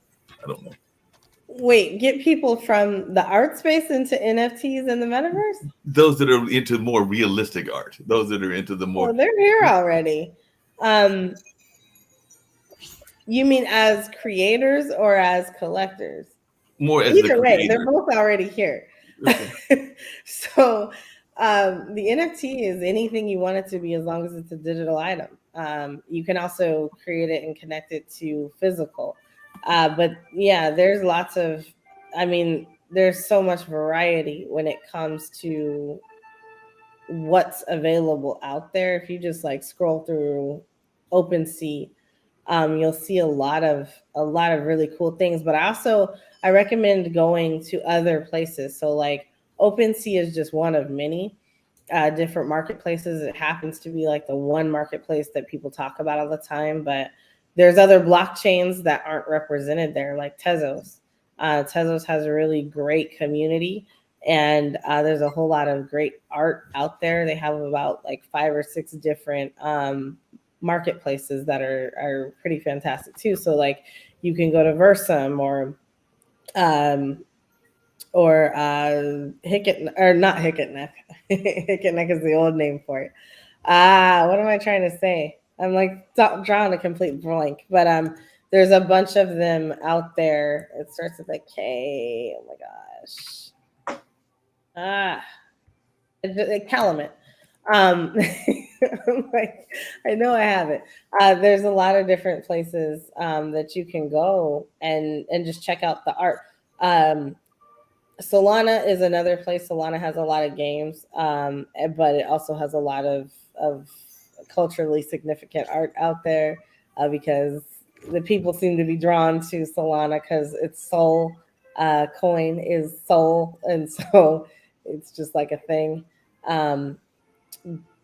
But yeah, I would say, you know, if you don't see your art, if you don't see people like from your art community, then you're the first of many. So bring them.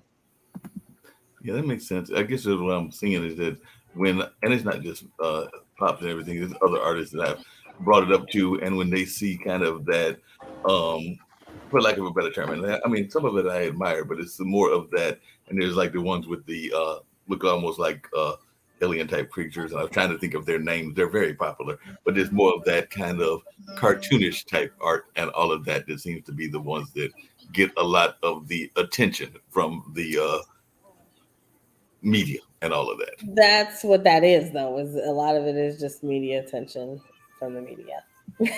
So, you know, the rest of it's out here. People are creating up a storm. Like I did a whole experience. So I'm all about the metaverse, but I also do NFTs. And so I also love GAN art, which is where you can speak or write your thoughts and the computer will generate some art for you. And so I did 30 days of metaverse in the month of June. So in coding, we have 30 days of code, but I flipped it to the metaverse and said, you know, I created a challenge for everybody and said, this is every day you're going to come in and think about the metaverse, think about your future, and then mint that thought as an NFT. So I did that for 30 days straight. And so the 30 days of metaverse is out there. And my art is wild and crazy and fantastical, but you know, it's just what I like, and what the computer generates. So it kind of depends. But there's some really cool stuff that you can create. Met a guy the other night, I was on Clubhouse. I woke up at like 5 a.m. on accident. And I jumped into a room just so I could go back to sleep. I was gonna let like all the sound of chatter lull me back to sleep. But this guy got on stage and he started talking about the fact that he'd been accepted to DALL-E 2, the GAN art generator from Google. And so we started talking about that. We sat there and talked for like 2 hours, and I just couldn't go to sleep because everything was so fascinating. It was just like really, really good conversation with people about ethics behind GAN art and what Google's doing and how real it actually is. Then you have things like metahumans, which are, you know, for all intents and purposes, look exactly like human beings. So these are the things that are going to be utilized in some metaverse spaces, especially those built around Unreal. So what do we do, you know, when someone decides that you broke up with them in real life, but they want to create you in virtual life, and that now is their avatar, and they love their avatar? That was a Black Mirror episode. It was. Everything's a Black Mirror episode if you look at it right. So they fell in love with the avatar versus the real person? Yeah. Yeah. The episode, well, I don't know if I should give it away or not. You know, it's been like 10 years, so yeah. I mean, okay. So there were actually a couple of Black Mirror episodes that were similar. There was one where a couple, I mean, they were madly in love. Then the husband died, so she made an actual doll of him using his subconscious or using his consciousness, evidently. Right. She had to order him online. But then there was another episode where people were playing Street. Well, Can we just stop there for a second? Because you said that like it wasn't nothing. You know, she just ordered them online. Yeah. Uh-oh. I mean, it happens. It happens. Like ordering somebody off of Sears, like the Sears catalog. That's actually what it was like. Yeah. The Sears catalog. And then there was another She started episode- out with his voice, right? And then like that wasn't enough. And so Yes. this is the full deal. Yeah. Yep, because he was calling her on the phone. Mhm. Then there was another episode where this guy he loved playing this one online game. It was like it's a game similar to Street Fighter. It's a virtual reality version of it. They build the whole background, and he was playing this one person online, and his character was a guy, and he kept fighting this one character who, their avatar was a female. They fell madly in love, talking and everything else, and he was married. Then it turned around that it was one of his best friends. So he and another dude, he and his best friend were actually falling in love with each other on the game, and then they got to a big fight. I think I saw this episode yesterday, but it wasn't in the metaverse and it wasn't in a movie. It was actually on an old, well, not that old, but a relatively old TV series because I was watching. Don't ask me why. It's kind of like you, Nicole. I was up at some off an hour in the morning and couldn't go back, so I turned on the TV and Ghost Whisperer was on, and that was actually last night and everything. And it was an episode where one of the ghosts could not cross over because they were trying to figure out what had happened when the ghost had died. And throughout all this conversation, they were thinking the person that's one of the main characters was thinking that an affair was going on, and that's why his dad couldn't cross over. And it turns out it was an affair, but it wasn't what he thought. It was an affair with the woman because it was two couples that were tight with each other and all of that. So he was thinking it was the man in the relationship, and at the end, the reveal was it was actually the woman that was having the affair with the woman. Wow, Mark. Like I said, I was up at way too much. I was like, this is all. Mark, late night parties. Yeah, well, I still do not know. Well, I got up at 3 and saw actually 2 episodes. I think the other episode was dealing with a missed case of an operation because the person had was blaming himself for killing the patient, and it turns out that he did not kill the patient because the patient lived a very long life and everything, and had been he had saved the patient and all, but he had been stuck in Earth for about 50 years because he was thinking that he had failed, but then it was revealed that he had not failed. Like I said, I had forgot about Ghost Whisperers, and then I stumbled across it because lately I've been watching bad episodes of NCI, Criminal Mind, and some of those other shows from that time frame. But yeah, I stumbled across it. There's nothing like gaming and watching Law and Order at the same time. Yes, I can believe that. So gaming and watching the Law and Order episode at the same time? Yep. But yeah, I do the same with anime. I got that in the background all the time. Yeah. You got to have something on in the background, especially it truthfully depends on the game. Like Trek to Yomi, I don't know if you played that yet. You've got to play it. Phenomenal game. But playing something like that, I don't have anything in the background. But yeah, anything else or a bunch of other stuff, yeah. Well, hopefully, in addition to her own show, Nicole will be a regular here on the Gamers Den, which tentatively right now is on Monday nights because there's not that many baseball games on Monday nights. At least that's what I'm thinking. Correct me if I'm wrong, Jatobi and everything. Not that many baseball games on Monday. So tentatively, we're going to keep it on Monday. So hopefully, you'll join us on a regular basis in addition to your own show. But Jatobi, would you kindly tell her about some of the other people that pop in since they didn't pop in this time so she can know some of the other people that are featured? Because, of course, she knows I'm here and she knows that Kara's here. And, of course, you're here. I mean, other people that may pop in, I mean, it's whoever comes on. Oh, my good buddy Mur is having her birthday today. We had planned on streaming together and doing a couple of different games. She's playing Stardew Valley, which actually I've got to play that at some point. Because Stardew Valley, have you ever heard of Stardew Valley? Nope. Oh, see, you can play it too. You enjoy it. It's actually a pretty good game. Let me see if I'm gonna jump into it real quick. Let's see. While you're doing that, Jahan comes from New York, and I think he's a video game player as well as is he involved in some of the organizing of video game tournaments up there in New York City, if I'm remembering correctly. And then John comes from Kansas, and he's an avid video game person with his own Twitch channel. And then there used to be the young lady, and I guess we'll try to get her back at some point, that is Asian American from he's from Kansas, so the one next to Kansas. What's that, Oklahoma? Yeah. So those are some. Oh, and then Nibix, who is here in the Durham area and is involved more as, I guess he would be more like a techie as opposed to a video game person, because I don't know how much he plays the games as much as some of the other folks of you. Did I pretty much cover everybody that pops in? I mean, yeah, there are probably others that'll pop in here and there. I mean, it's an open show basically, just to hang out, chit chat, catch up on things. But yeah, this is what Murr and I are supposed to be playing. Stardew Valley. It's a harvester, I guess. Farm village. Yep.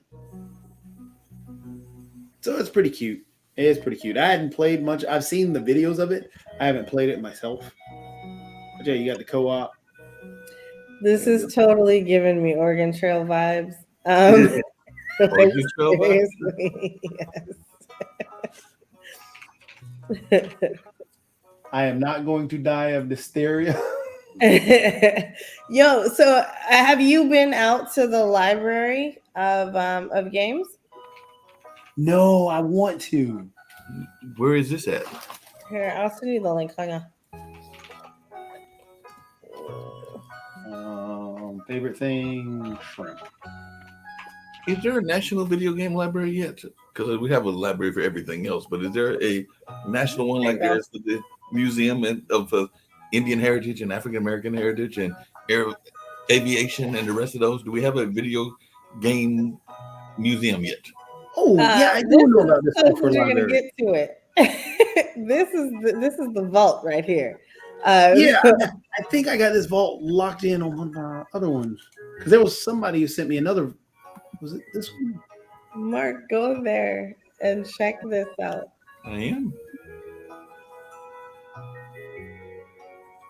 Wow.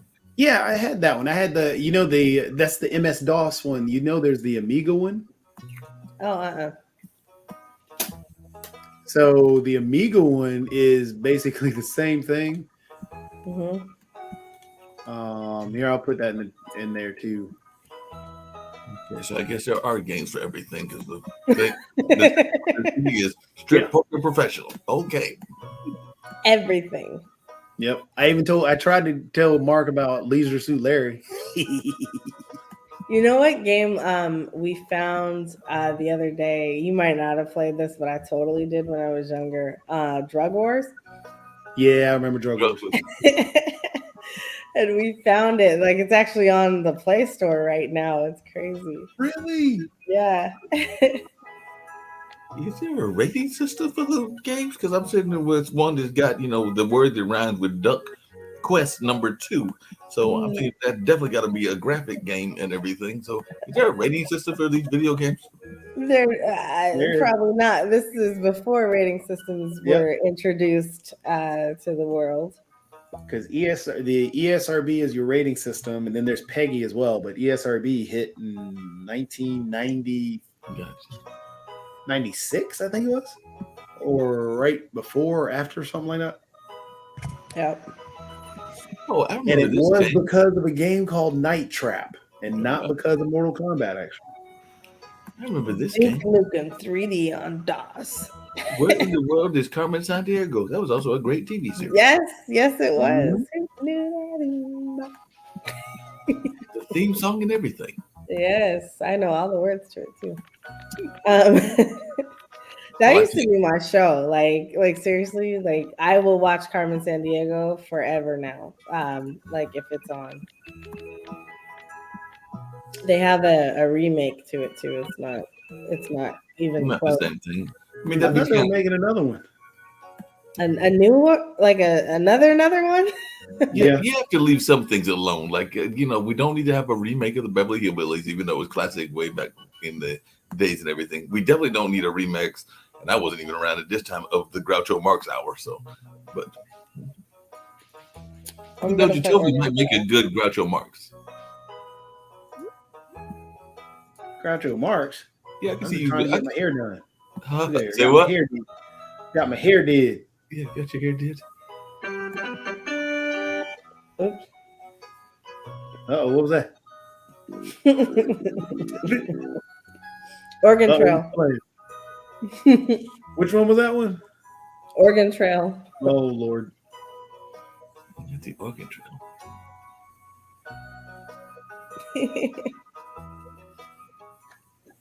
Hey Nicole, I brought it up on this show. I brought it up on this show before, but I'm still trying to figure out. And this is just me being irreverently silly and everything. Why did, speaking of bad shows, because I think I mentioned this, Toby, on one of them late night binges, I stumbled across Gilligan's Island. How come everybody came to rescue Gilligan Island and he never got off? Him and those mates of his never got off the island? Because, like I said, in the times I was on an island with free stuff. You on an island with free stuff?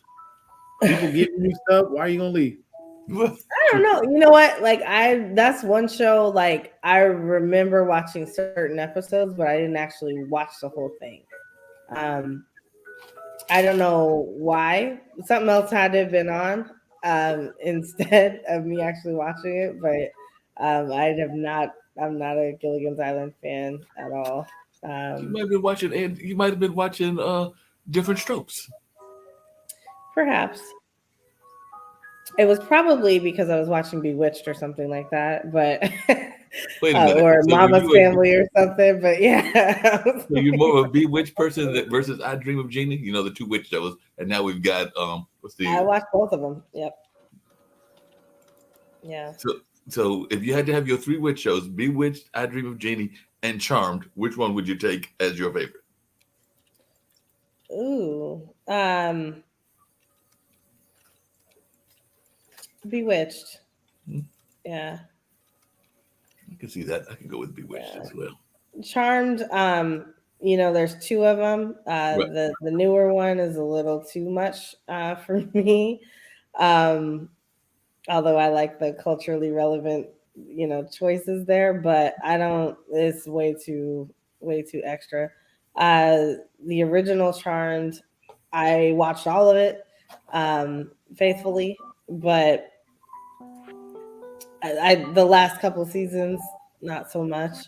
And then Bewitched is my thing. Like I've always loved Bewitched. I actually watched a marathon of Bewitched last weekend. So I can't talk because I can hear what you're saying about things that are a little bit too much, because that's the way I felt, even though it was a good series about both Supernatural and True Blood, which are actually almost the opposite ends of the spectrum, but both of them got to be a little bit too much.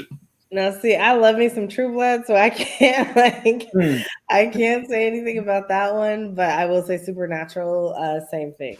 But True Blood, it was too much, but I still watched it because vampires and werewolves all in one it was a thing. So I needed to have that in life. Toby didn't tell you this, but he's really a werewolf in another life. No, I couldn't be a werewolf. Werewolf? If I did one, it'd be a vampire. I was gonna say, so werewolf or vampire. What about you, Mark? Vampire. Werewolf or vampire? Yeah, the drinking of the blood thing, that could be interesting. I guess I'd do the vampire. Yeah. I mean, it wouldn't even be drinking of blood. I just don't want to have fleas. That's true. Just saying, I don't be out there scratching all the time. Something's wrong. I would definitely go vampire because they're more sensual. True. They're more alluring. Like that's where I would head. Yeah, I love vampires. Plus, Oh, wait a second. Does that mean you watched the show What We Do in the Shadows? No. Really? Oh, what we do in the shadows? Yes. Oh no. Okay. Before I get into this, I gotta show you the trailer. I gotta skip all this. This is fine. I gotta show you the trailer. It's classic comedy. It's just dumb. It's comedy. That's why. Yeah, it's just dumb. I mean, really, that's the whole thing. Is that it's just dumb. Why you put up the trailer? Goliath or King Kong? Neither. Goliath? Yeah. Neither. You mean Godzilla? Yeah, but Godzilla. My brain is off. It's late. But yeah, Godzilla or King Kong. I'd still say neither. Neither. Godzilla all day. I go for Swamp Thing. Swamp Thing was cool. I even like that TV series. But yeah, Godzilla was my thing growing up until they got into the dumb stuff with Godzuki. I didn't like his kid. Frankenstein and not young Frankenstein or Dracula. Dracula. For me. Mm-hmm. It's nightfall. This is the dumbest show. I love it. I think the last thing I watched on FX was The Strain. Was what? The Strain? The Strain? Very scary. Thank you. Nadia, Laszlo! Oh yeah, see, this is a comedy. I would not have watched this. The problems with living with other vampires are the vampires I have chosen to stay with. I wanted to talk about general hygiene in the cell. Last night, there were all these people down there, half drunk. Well, where did they find the alcohol? No, they were half drunk. They've been half drunk. If you've got something to say, then well said. It's not hygienic. Nandor is like a big turkey. Cannot play with that. I'm so sorry. You can't be throwing ancient coins at me. Guillermo, stab this man. Guillermo is my familia. I'm not a killer. I find people who are easy to kill. Are you virgins? I don't see how that's relevant. I'm killing it, baby. This is dumb. Two werewolves.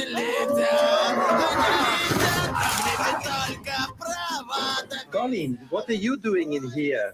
This is my bedroom. My name is Colin Robinson. Hi, Deb. And I am a energy vampire. We either bore you with a long conversation. Hey, Don. Or Don. we enrage you.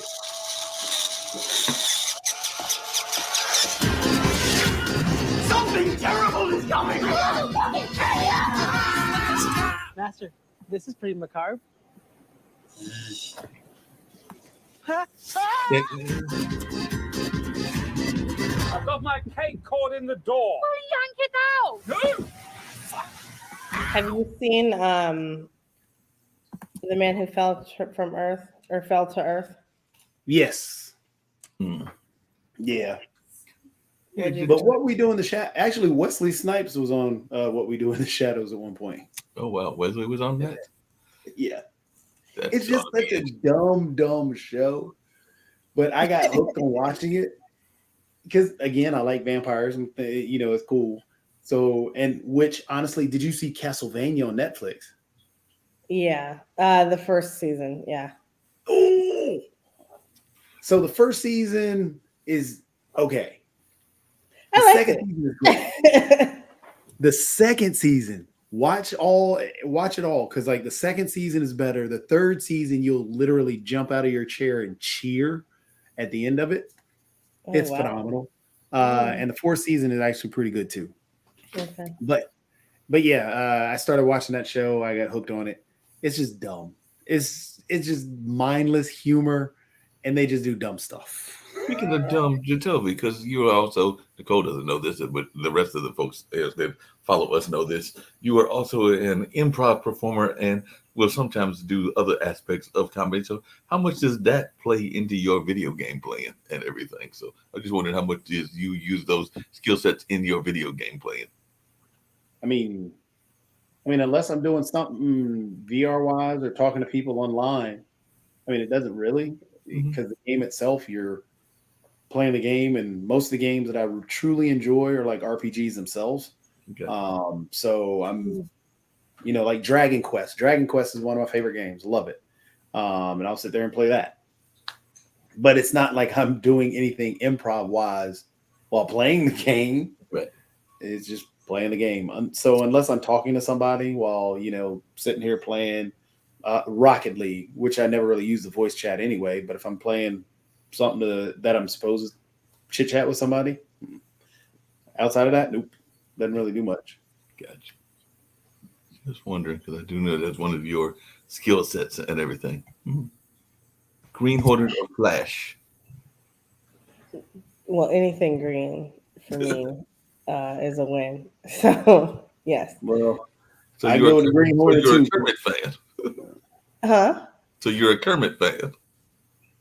I used to be until Frogs got destroyed a few years ago. But yeah, I used to be a Kermit fan. Yeah. What is your favorite game in VR? Like, what do you like to do in VR? So I will admit I haven't gone to Horizons as much as I used to. I've done a lot of like Five Nights at Freddy's is pretty fun. What was that? There was one that Township Tale and how do you play? It's the ninja one with the two swords. Sekiro, I think it is. Is Freddy's a club or is Freddy's a town? Or what is the Five Freddy's Nights? is a teddy bear. Yeah. Crazy. Did you play Five Nights at Freddy's before VR or Yeah, only with on the VR? phone. Okay. Yeah. So that's pretty funny. So basically, Mark, Five Nights at Freddy's, you run a Chuck E. Cheese, basically. Okay. And you're the nighttime security guard, and things go crazy because the animatronics are coming to life, and you just have to make it through the night. That's Five Nights at Freddy's, but it's 5 nights, so you can make it through that first night, and it gets more intense each night. The roller coaster. Oh, I do all the roller coaster games. Those are fun. So it's basically a virtual reality version of Toy Story. Isn't that the movie where the toys came alive? No. You're missing the scary part. Like it's I got the scary part too. Scary. Yeah, think about all the Chuck E. Cheese animatronics, and think if they were out to kill you and you knew they were out to kill you, but the only way you can stop them is from the light. Think Chuck E. Cheese meets Terminator. Okay. And they're the robots. They're the robots coming to get you. Understood. Now I got it. There's an MMORPG in VR. Have you played that, Zenith? I wanted to. I looked at that so many times and I kept holding off. I had one buddy who said that it's a great game. Another buddy that said it was so repetitive. That's why I ended up with Township Tale. Like people who don't know anything about gaming, like for real, like they like Township Tale type stuff, like they'll love Zenith. Like Zenith is amazing. I mean, like it's cool because we're used to controlling our avatars, but we're not used to like actually physically reacting to things. Mm-hmm. And so I remember the first time I was able to actually kill a monster with like my little staff. It was just funny because it's like, oh my gosh, you're like right in front of me. Or I keep saying mobster, but like a mob right in front of me. And you're actually running towards me. And I'm literally like trying to fly away or, kind of like maneuver. Like I have to actually physically get out of the way. So it's different. It's a really cool way. I can't wait till there are visually stimulating games to me. So did you try Half-Life Alyx? I saw that. I was going to. But it's one of the most visually stimulating games because I was big into Half-Life. I want them to go ahead and make a VR version of Portal. I would love for them to do that. I don't know if you've ever played Portal, but so Half-Life had one of the best storylines in a video game in terms of the sci-fi elements of it. Yeah. It was just it told a great sci-fi-esque future suspense thriller. It was great. The first-person shooting aspects of it, phenomenal. It had two of the best guns. It had a wrought iron crossbow and a zero gravity gun. So you would snatch people up and then float them around and shoot them back at other people. It was great. But then you play Half-Life Alyx came out.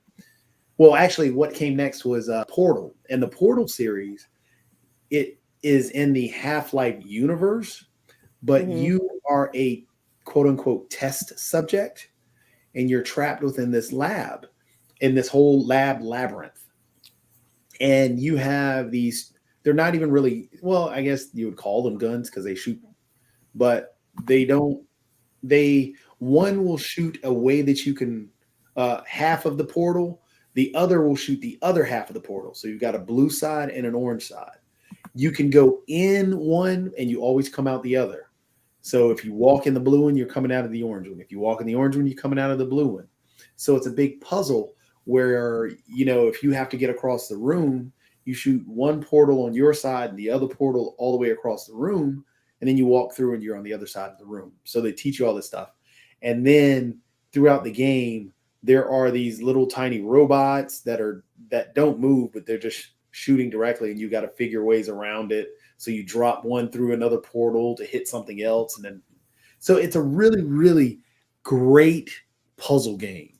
I would recommend anybody play Portal. It's not violent, so any kid could play it too. It's a really good puzzle game. So they made Portal 1, Portal 2, then Half-Life Alyx came out for VR. Everybody wanted Half-Life 3. They're still waiting on Half-Life 3, but Half-Life Alyx is good. And graphically speaking, it is one of the most stimulating. It is so cool to see the world around you. Graphically speaking, it is one of the most stimulating. It is so. What you just Martin do? Hit replay on something. That was my fault. That was your fault. So it's so cool to actually sit there and play, because you sit and I mean, yes, it still has its first person shooting elements, but if you played Zenith or any game on VR, really, yeah, I mean, you really fall into it and you're in this world and you're seeing everything around it. It's great. I would trust me. I think you'd really like Half-Life Alyx. It sounds like it. It's spooky, though. There are some good jump scares in there. Not the jump scares. Yeah, and they'll get you. I will say though, that's one of my favorites, and then Super Hot is also one of my favorites. Super Hot, yeah. Super Hot. Hey, in our comparison game and everything, I got another one for you, Nicole and Jacoby. Xena or Wonder Woman? Wonder Woman? Xena. Well, yeah, I had a question on Wonder Woman, but I think in terms of that kick-ass attitude, I think I'd go with Xena as well. Yeah. Yeah. Although, there's something to be said for whipping a lasso. So I don't know. Either way. Oh no, I'm worried about you, Nicole. You might be dangerous with that. You might be dangerous with that lasso. Somebody little cat out the bag on that one. Either way. About those folks who got those lassos. Well, I can't talk because I remember many years ago running across a friend's house and going there for an interview, and they had the handcuffs laying next to their belt. I'm going like, this is scary.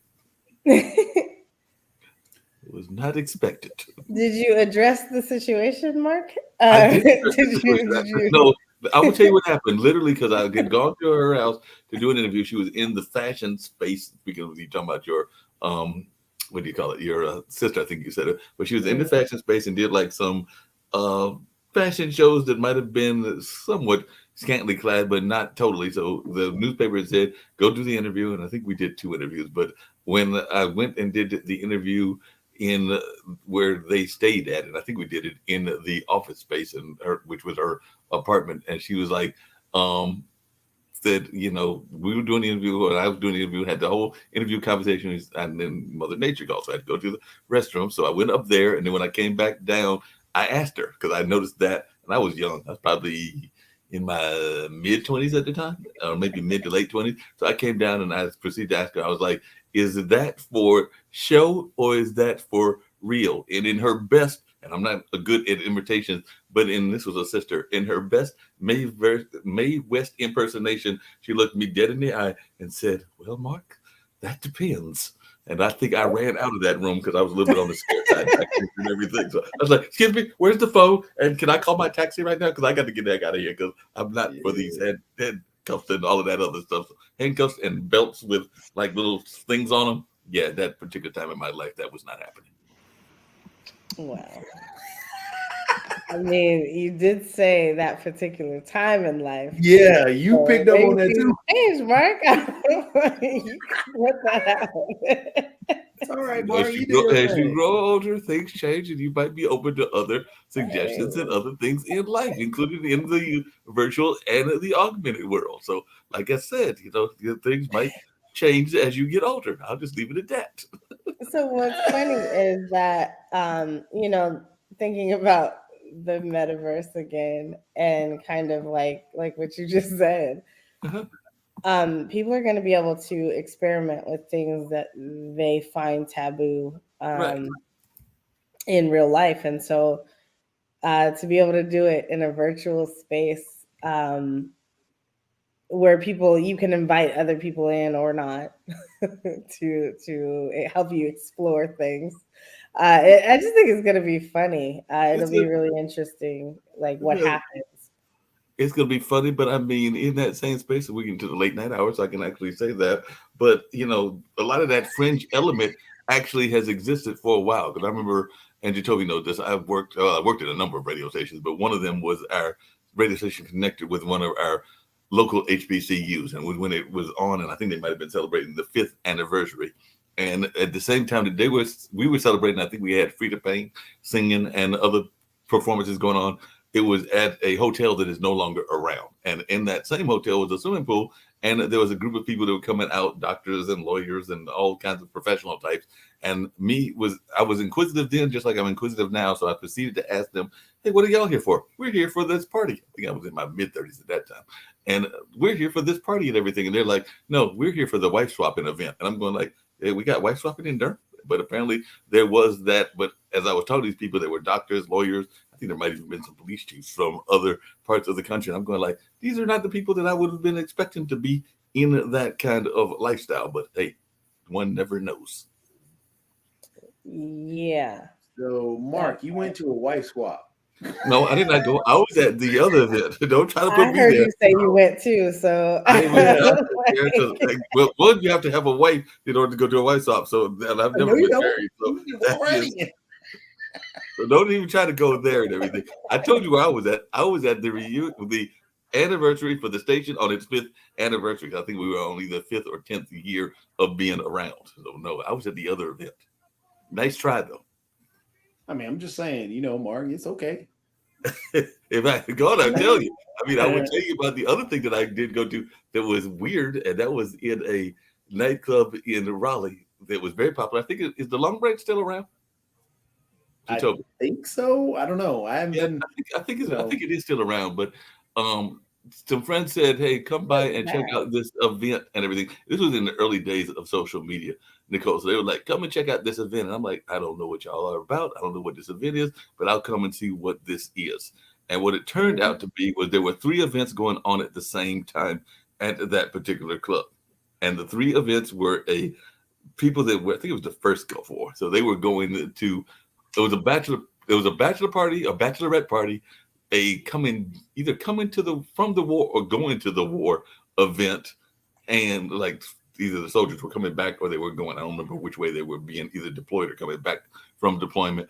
And the third event was a swingers event, because apparently there is a very active in the world swingers community, which I did not know at that time. But then I was going like, okay, there's a lot of people, and I guess in the metaverse, to come back to Nicole's point, people can experiment with these things that are taboo that they might want to try, whether it's swinging or whether it's drugs. Or I've got a friend that's in the what do you call it, where you get to have multiple wives in that space. So I guess they can try that in the metaverse, because I'm still trying to figure out how to get away with it in real life, because I guess it works for the Mormons and other people. But I'm going like, I don't know how it works, but he does have, last time I counted, I think he had 3. But I thought that was illegal. But what do I know? Well, it depends on your state, right? Yeah. I mean, so the metaverse won't make it legal or not legal any more so than anything else. But it'll give, those of us ladies who like monogamy cause for concern, I think. I think that, there's going to be a lot of stretched relationships that are different because of this. But, even on Clubhouse a couple of weeks ago, there was a room. It was called My Metaverse Girlfriend. And yeah, and I didn't know what I was walking into, but I went in there because, we talk about stuff like this all the time. But I had never seen any of these people. And so I'm like, what are y'all talking about? And it was a little young couple, or a couple of young kids. But the guy was in the room with his metaverse girlfriend, or what he was calling his metaverse girlfriend. It turns out that was just his Clubhouse girlfriend. And she was saying that she didn't understand why the actual girlfriend didn't want to meet her, and why they, why she couldn't have this conversation like with her, and they had to have it like with this whole room. And it was a mess. But I feel like a lot of that goes on in but Nicole, there's a lot of that goes on in Clubhouse, because there were quite a few, for lack of a better term, and there was one that was very popular there for a minute, and I don't know whether it's even still around. There were quite a few, for lack of a better term, I would call them hookup rooms, because that's what those rooms seem to be designed for. It was people going in there trying to be prompted to getting into those kind of internet relationships, for lack of a better term. But I definitely saw a few of those in Clubhouse. Yeah. In the streets of Clubhouse, as a friend of mine. The shoot your shot rooms there, Mark. Basically. Thank you. I'm trying to think of the name. That's the nickname of. That's the nickname for them. That's what they're called. Yeah. That's awesome. That's funny. I went in there like one time, and it was funny when I was in there, but I've heard horror stories, so I don't go in anymore. And that literally, Jatovia, that is what they are called, and they will tell you to do exactly that. The hookup rooms. That's hilarious, though. And I did notice, since Mark, you went out and told us about, going to the wife swap, you didn't notice Nicole just snuck in. I did go in once. I did go in. I did. I have shame. I went in there because I wanted to see, like, what the heck is going on in this room? Why are all these people in there? And there's tons of people in there. But when I went in, it was more like the guy was trying to convince the girl that the guy she was with was a dog. And so, like, that's what his shot was, interesting. You can do better. And that's actually not a bad thing most times when you got somebody rooting for you. But she wasn't trying to hear it because she was in love. So is that love spelled Love or love with the LUV? I think it was LUV. Yeah. Most likely. So I'm upset with I'm not even gonna call it the rat. Oh my goodness, I can't remember the name. I keep wanting to say Splinter, but no. Shredder. It was the bad guy. Splinter was the Splinter's the rat. Yeah, so Master Splinter looks terrible in this. Like he doesn't look like himself at all. What happened? Oh no, this is the remake. Why do they do that? Like they always mess up stuff, whether it's a song, a movie, or a game. Anytime you do the remakes, it's not ever like honoring the original. They strip it of what it was. We had such good stuff. Because it makes money. Because I mean, I'm just happy they haven't remade the Transformers movie, the original. Please don't do that. I mean, but they have so many that are not good after the original. It's like that might as well be a remake. That'll be the next remake. What'll be the next remake? It's a Transformers. That'll be the next remake. The one you don't want to. The one you don't want to have happen. No, they can't remake that one. As bad as the Transformers movies they put out right now, that'd be horrible. He hit me with a pothole. And the pothole hit. Yep. See, Nicole, you play this in the forehead too. I know. But I'm a turtle. Why you got to be a turtle? I'm a Teenage Mutant Ninja Turtle. That would be why you'd be a turtle. Yep. I mean, but the pizza health, though, I think that's. I mean, isn't pizza healthy? Very healthy. I don't think it is.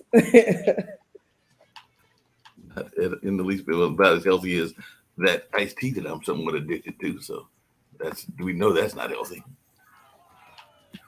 But it tastes. I could see them doing that to the video games, like so you have pizza, but it's healthy pizza, and you could tell that it's actually healthy pizza, and so the drippy, ooey gooey kind that should be in there. You remember that at one point people were complaining wanting Cookie Monster changed. Oh yeah. They wanted Cookie. You can't change Cookie Monster. Oh, that's what we said. Yeah. They didn't. What was it? They wanted them to be Salad Monster or something crazy.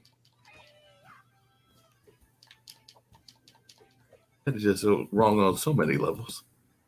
Yeah, it was nuts. But that's the world we live in now.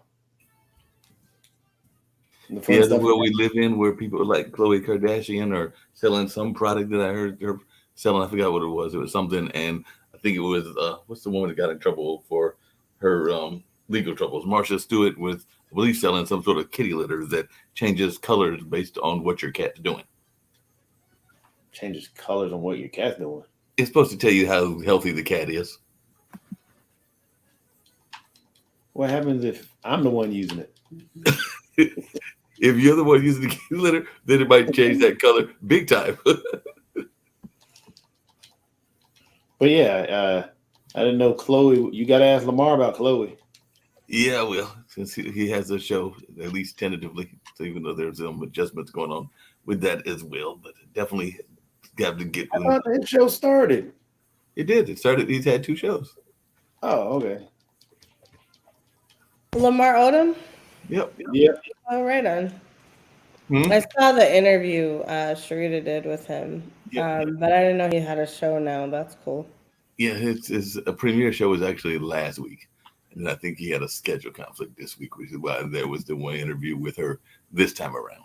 Are you producing that one too, Mark? I produce half the shows around here, so if not 90% of them, so of course I am. But I have assistants on that one because sometimes Sharita can piece together her stuff and get it done that I don't have to do as much. Same with Grant, because Grant pretty much gives a run of shows. So those folks that do that, I really like those. So Nicole, anything you can do to make my life easier, I would greatly appreciate it. But I am definitely looking forward to producing yours as well, though. Listen, so like I produced the International Women of Blockchain Conference, and that was 31 days. So it was March. We met every single day for 31 days, had over 100 women come through, different speakers every day for 3 hours. So over 93 hours worth of content in 1 month. Exhausting. I will never do it again. But yeah, I know how. So if you want me to do my own thing, I can. That's not a problem. But like I said, I'm not trying to add more of those kind of things to your plate either. So like I said, there may be a couple of times though that I will give Nicole a call and be like, hey Nicole, can you handle it this week and everything? And we can work it out kind of like I've done with Sharvita and a couple of others. So yeah, you might get that call on occasion. All right. If I'm available, we got this. Well, I do appreciate it. I know we have definitely got it. And actually, Jacoby's a master of this, even though I wind up doing a bit of the conversation and everything. He's done whole shows without me anywhere near the picture. So all of it. Huh? Yeah, I don't know what you're talking about, Mark. Yeah, right. No, I'm just trying. Hey, Nicole, we're just trying to make money like Mark makes, so that's a big thing. Yeah, I wish. I'm trying to make money like Nicole's making, but he's the one making all the cash. Mark has a Porsche, G5, airplane, everything.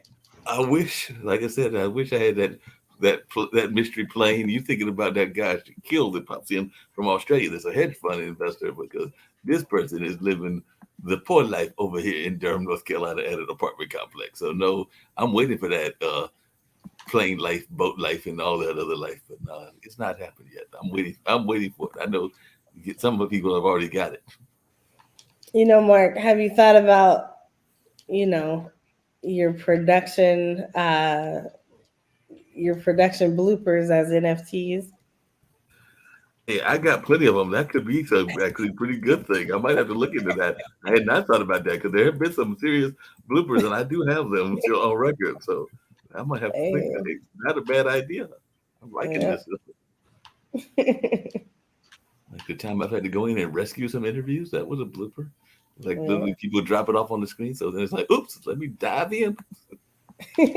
Literally. How late do you guys usually go?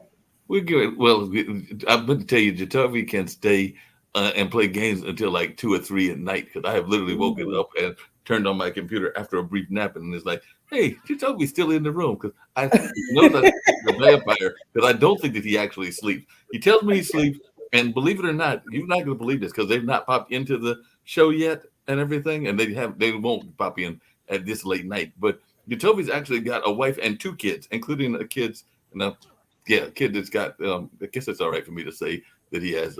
Well, I'll let you explain it and everything, because I don't want to speak out of school if I'm speaking out of school. But you know what I'm trying to go and all of that. But if you want to go there, you can. But he's got 2 kids, and one of them may have other circumstances. I'll just leave it at that. And folks can read into that however they want to, and all along those lines. So I'll try to keep it PG and politically correct.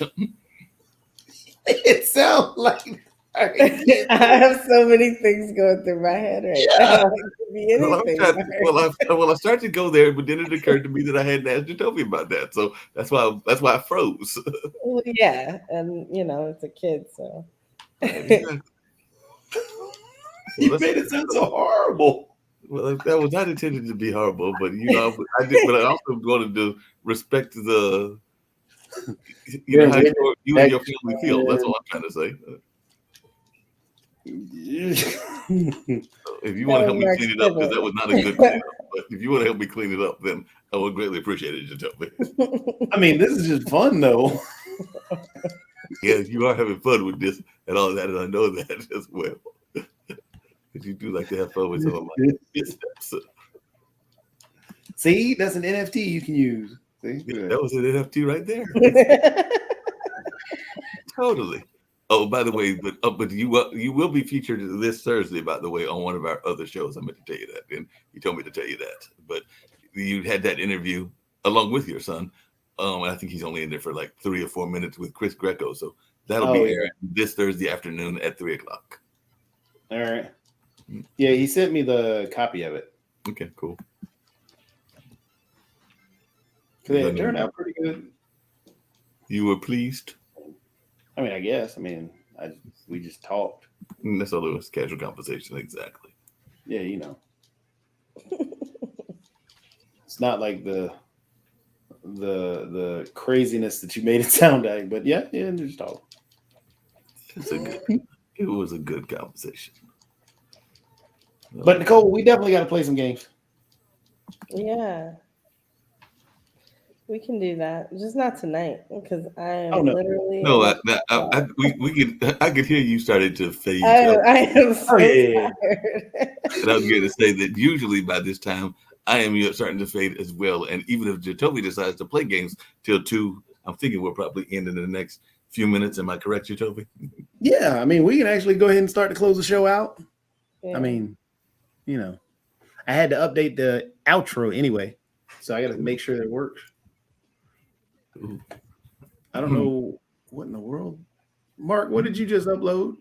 Oh, that was, if you want to show those, because Nicole knows this person as well, just really quickly, but IPC, who is a friend of the network, a friend of myself, and a friend of Nicole, has said that we've got some sizzle reels that we can use of things that he is doing, and that is the gentleman that does I Paint Creatures and all of that. So you just want to play one of those just to see how they look and everything. They should be about his artwork and his NFT. So it is in that NFT kind of space. So before we get to that, all right, let's see what it looks like. Here it goes. Sounds good. Yeah, I just noticed you're all looking at me. I came out here as an FIP short. My name is Hamlet. You can call me Hank. I'm just out here as a hype creature. Go follow all the social media. I Paint Creatures. Follow around everywhere. Content creation dropping. Yeah!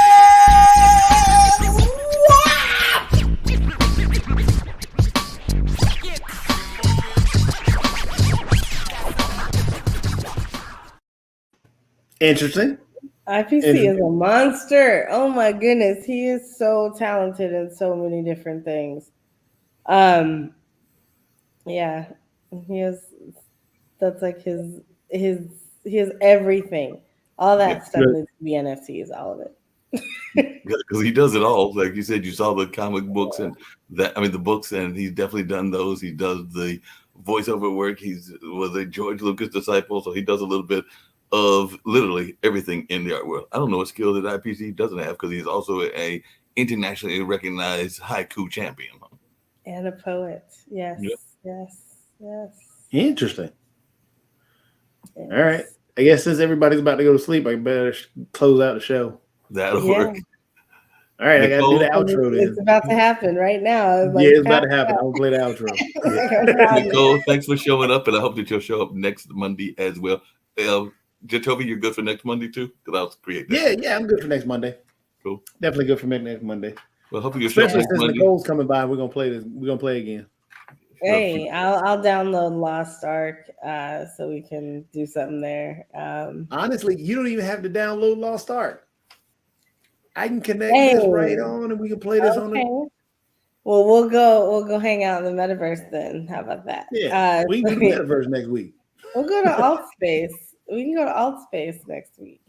And I'll take you guys around there. That'll be fun. Sounds good. And then next Tuesday, Nicole will start her show. At least that's the plan right now. See, that'd be perfect. Yes. It's exciting. All right, I guess I better play the outro. All right. Thanks, guys. Appreciate you. Oh! I didn't play I'll play the intro since the music on the outro is done. I forgot to export it. Oh, okay. Yeah, I got tied up this afternoon and couldn't even export it. So I'll play the intro as the outro. And you do the outro.